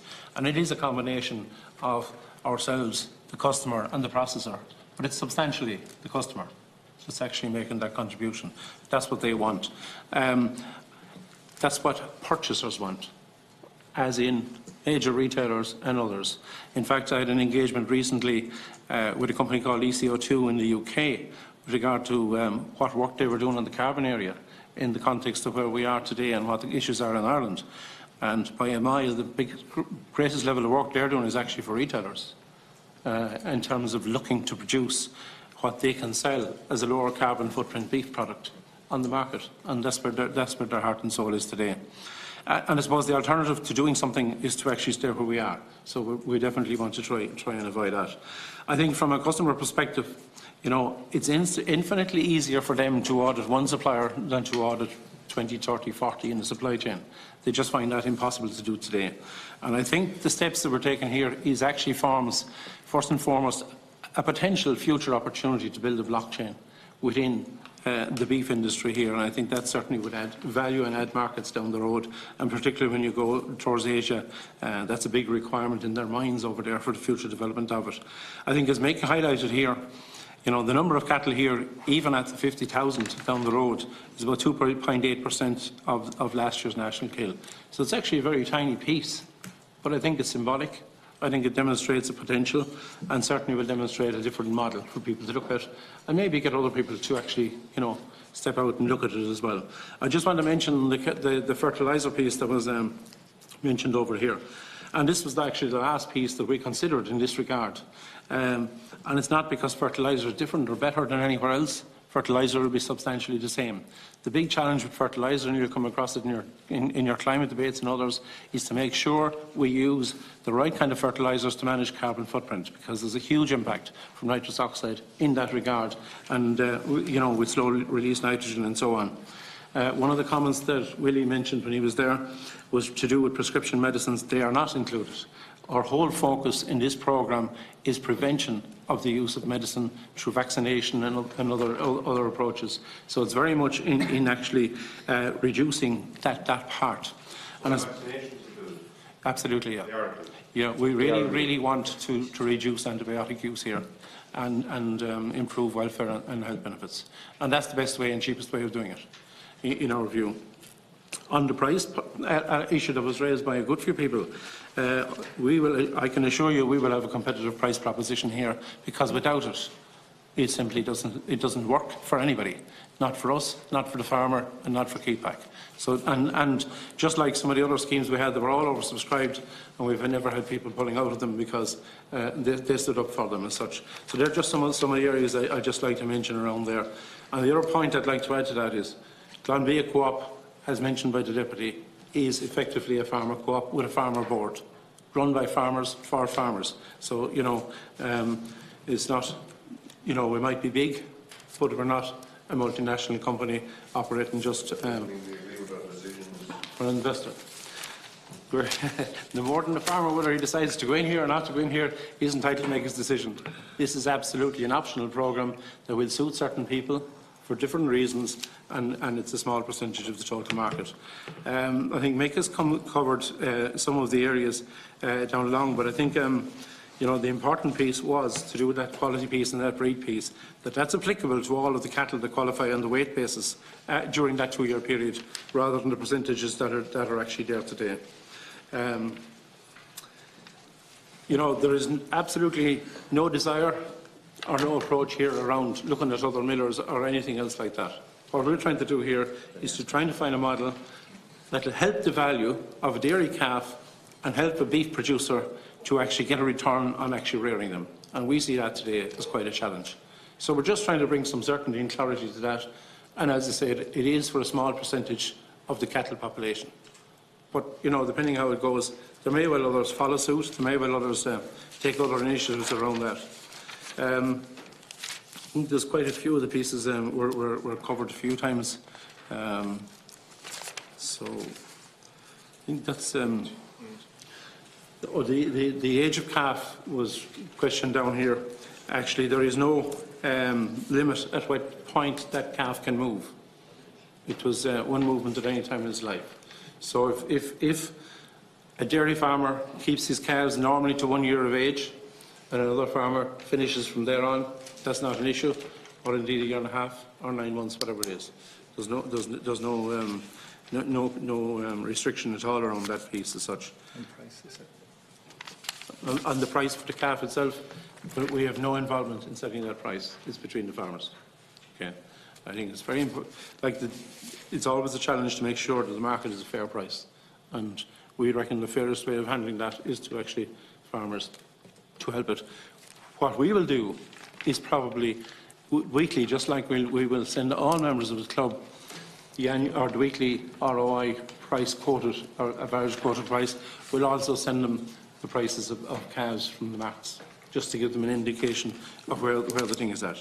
So I think that covers most of the key points. Unless anybody's... Mr. Keith, you wanted to make a contribution? Yeah, just Chairman, I suppose on the general comment about the Glanbia schemes, and the reference was made that Glanbia has tried schemes like this before. I suppose the fixed milk price schemes were launched, and again voluntary schemes, and we're now on scheme 13, and over 20% of the milk in Glanbia pool is fixed by farmers on a totally voluntary basis. And every time there's a scheme launched, if the scheme isn't attractive, no farmer can sign up. We have 4,500 farmers, and they make independent choices. Deputy Cahill said that he was surprised at the lack of critical analysis. I can assure him that at the information meetings that we referred to, that there was certainly critical analysis at those meetings. But the interesting thing that I found, that after the critical analysis, that farmers asked lots of hard questions about the price of inputs, and to be assured they'd be getting value, they signed the form after the meeting, and I think that's an assurance. And ultimately, this is not a short-term programme. If the farmer isn't getting value, or perceive that they're not getting value and getting a return at the end of the programme, they'll opt out after a period, and we'll be the losers. And Glanbia and Keepack, have set out on a journey in this with ambitious targets, and those ambitious targets won't be reached if the programme doesn't work for farmers, because farmers will sign up for calves this year in the pilot, and if the pilot works for them, they'll continue in the programme. If it doesn't work for them, they'll move their business elsewhere. And you're right to highlight, a number of you mentioned the private merchants. I mean, we operate in 21 counties, and in all of those counties, there's strong private independent merchants and other co-ops competing for farmers' business. And it's to the betterment of farmers that they're there. They've invested in their business. The dairy herd has expanded. The dairy processors have invested in milk processing capacity. The private merchants have invested. And every farmer now, at every Glanbia Council meeting, there's comment on the pricing, and there's great competition in the market. And this programme, you know, for 6,000 calves or 20,000 calves isn't going to change the competition that exists across the 21 counties, and we fully respect that. Just could add one comment there with regard to Deputy Cahill's query on the age of the Frisians. Obviously, meat is required 12 months of the year, so it's important that there's a range in which animals are slaughtered. And while the upper end will be 30 months, we anticipate that there will be a range there operating, particularly with some continental heifers coming from suckler farmers in particular, coming in maybe at 20 months, with some of those Frisians that you mentioned maybe being 27, 28, 29 months, to get them to the required level of finish as such. You know, just maybe one other comment there was mentioned in relation to the fodder crisis and the credit piece. I think, you know, Glanbia being a farmer co-op, show their true colours during that period of time and give a massive extended credit facility to farmers at that point in time, an extended credit scheme, which they'll be working off over the next couple of years. You know, so I think we've been very fair in that regard. And just one other question that we didn't touch on that Deputy Cahill asked is, does the consumer want this? And of course, the answer to that question is that not all consumers want this. You know, consumers are driven by many different things. And as an exporter of 90% of our beef, we're looking for differentiators consistently out in the market. And there are consumers that are very driven by the environment, very driven by consistency around eating quality, and all of those type of attributes we feel through this we can bring into it. And there was maybe it was raised that there was an insinuation against other merchants. Absolutely not. It's because of that consumer-led drive for I suppose, additional attributes to the beef. We're trying to come with a product to them, and this is the way that we feel we can do it for a cohort of cattle. I repeat this, it's a small percentage of the overall kill that we're trying to produce a package that can go to a customer with. And that's what's driving that. And the other point that I'd like to make as well is that from talking to our supply base, and over 10,000 farmers are supplying us, we wanted to have, and from the very beginning with our discussions with Glanbia, we wanted to have a solution for the suckler industry as well. Again, not the perfect solution, but to try and raise that output from those suckler herds. So any suckler farmer that's prepared to finish their own progeny under the programme, if they're prepared to take in a minimum of 25 calves from the dairy herd, all of their progeny is eligible under this pricing structure that we've outlined. So again, we feel that's a start on bringing a solution to that industry as well. Just briefly, I was just wanted to, you mentioned customers there, and I was wondering if it's your existing customers that you're going to be supplying, or if you have new customers lined up. It's a basket of customers that we've been working with across Europe and Asia for this beef. And, you know, there's a lot... So they're new, it's all new customers? A mixture. Yeah, okay. Deputy Kenny? Yeah, thank you. I was just looking at the I suppose, practices really that you've outlined here, the following practices that need to be required. And it goes into, you know, fertiliser, it goes into feed, it goes into the time of weighing, and it goes into quite detail, which are all good husbandry, basically, that the best of practices that we should see happen on the farm. And I assume that a part of this package is that you're going to have advisors, or are you going to contract that out to Chagas or somebody to go around to talk to farmers, or are you going to actually employ advisors who go around to work with farmers to meet these standards and to check that these standards are being met? And in regard to that, there's going to be a cost involved in that as well. So, you know, obviously the farmer somewhere or other down the line is paying that cost too. The other thing is, my experience of it, and I've been on both sides of it, is that when you have a group like this and you're working with them, and you have advisors going around working with farmers, there's a tendency really what you're talking about here is creating specialists. You want to have a group of specialists that produce a special product for you and that do that within the group. And that some farmers who are not up to that standard will fall away in time, others will stay. And that it's the fear that farmers have out there of this thing of the feedlot type scenario, that you will have a specialist category that will produce the best of the product that you want under your conditions, and that the others will fall aside and will not get the price and will ultimately fall out of the system altogether and fall away from farming altogether. And that's a concern that I think needs to be addressed, because really, as far as I can see here, what you're talking about is an actual producer group. This is a farmers producer group in all but name, but it's not been organised by the farmers, it's been organised by yourselves. They are working to a particular standard, getting a particular price, using particular inputs, and are basically working in that model. Now, at the moment, there is funding there for producer groups, and I just wonder, you know, has that been examined by yourselves or by the farmers in respect to that? Well, I'm thinking there an observation myself, and apologies, I had to slip out there, as you said earlier on. And I don't know maybe the question is asked already. Is there much interest in this particular initiative at the moment? First of all, I think, coming from as a Glanbia supplier, I think any initiative that's going to help and assist the beef industry has to be welcome, I think. Obviously, there may be some issues that may be teased out a bit more, but I think if we carry on the way we're carrying on for the last period of time, we're going to end up in difficulty. The old saying is, you keep doing the same thing, you'll always get the same result. And we've seen that over time, and I personally believe that the beef industry has to change and diversify over the next period of time in order for it to be sustainable for the future. And hence our discussion here at this committee for the last month or 6 weeks, or whatever it was in that regard. I've seen myself, over the long number of years now, I suppose, dairy farmers in particular are more keen to use technology to progress. And maybe tillage farmers to a lesser extent, but dairy farmers in particular are keener to progress and are newest technologies to progress and have seen the end results of that technology, I suppose, over the last period of time. And I think there's an education element involved maybe in some parts of the beef sector in that regard, and that has to be a key part maybe of the meat industry as well, to educate and to, I suppose, bring the farmers along with them to make sure that they have, I suppose, confidence going forward as well. So on those observations, first of all, you know, is there much interest in this initiative? And do you think you'll be able to fill that quota, if I could put it as such, for this particular year?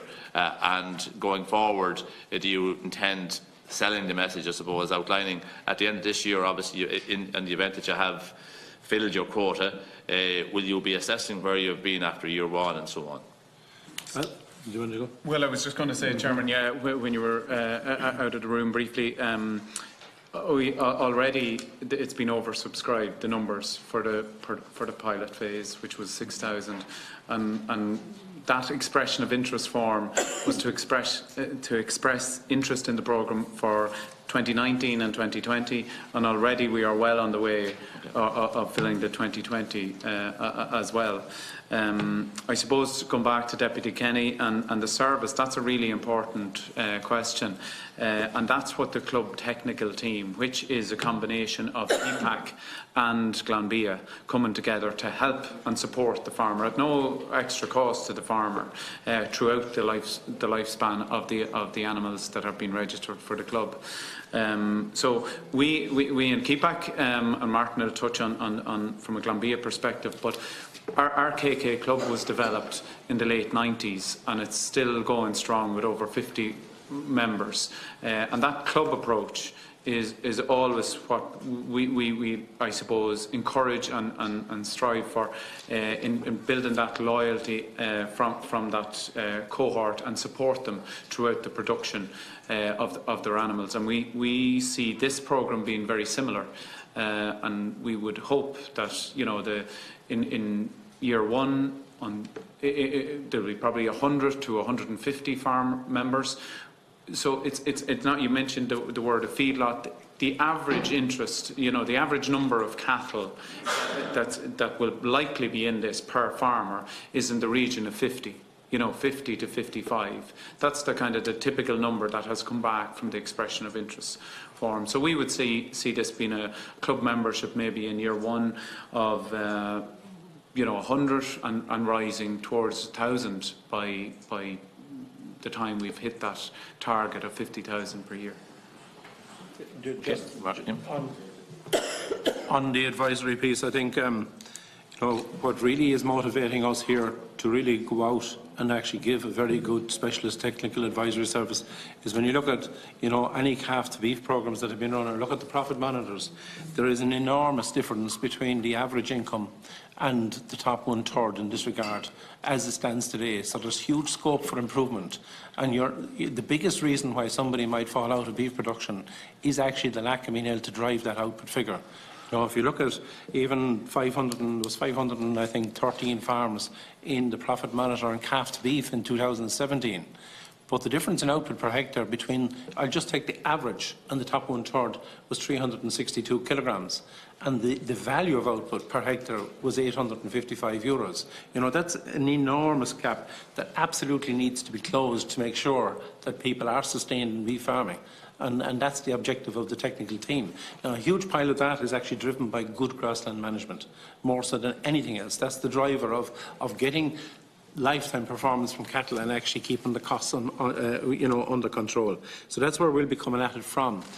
So we will have a number of specialist advisors operating that. We've had a number of discussions with, and certainly the lads have had with some of the Chaga specialists also. So there will be room for involvement. Of course, where the specialist skills able to be used, and we will have workshops and particular farms that people will visit and use to demonstrate those skills as we go forward. I think that's absolutely a critically important part to make sure that that's delivered, because to us there's low-hanging fruit there. And looking at those figures, just to translate it into cost per kilo live weight gain. The difference between the top 1/3 and the average in those calf to beef systems is 50 cents per kilo of live weight. That's serious. So it's very important that all of that is harvested. Okay, thanks very much. Any other further questions? Okay, if no further questions, that completes our meeting for today. Thank you very much for coming and give us an insight into the whole concept of the initiative. I'd like to wish you well with the initiative. As forms part of our ongoing discussion in the future of the beef industry, which I'm sure you're following closely. And we have a number of further engagements in the next 2 weeks. We have Tagus next week, I think, and we have Borbia in the next couple of weeks as well. And we have the CCPC to complete our business in the last week of the month. So we would hope to have a report in early June on I suppose a clear roadway maybe, or a runway for where we see maybe the future of the beef industry. It's obviously a very important part of the whole sector, the whole agricultural sector, as we all know, and it's important that there's a sustainable future for that. So that's what we hope to do over the next period of time.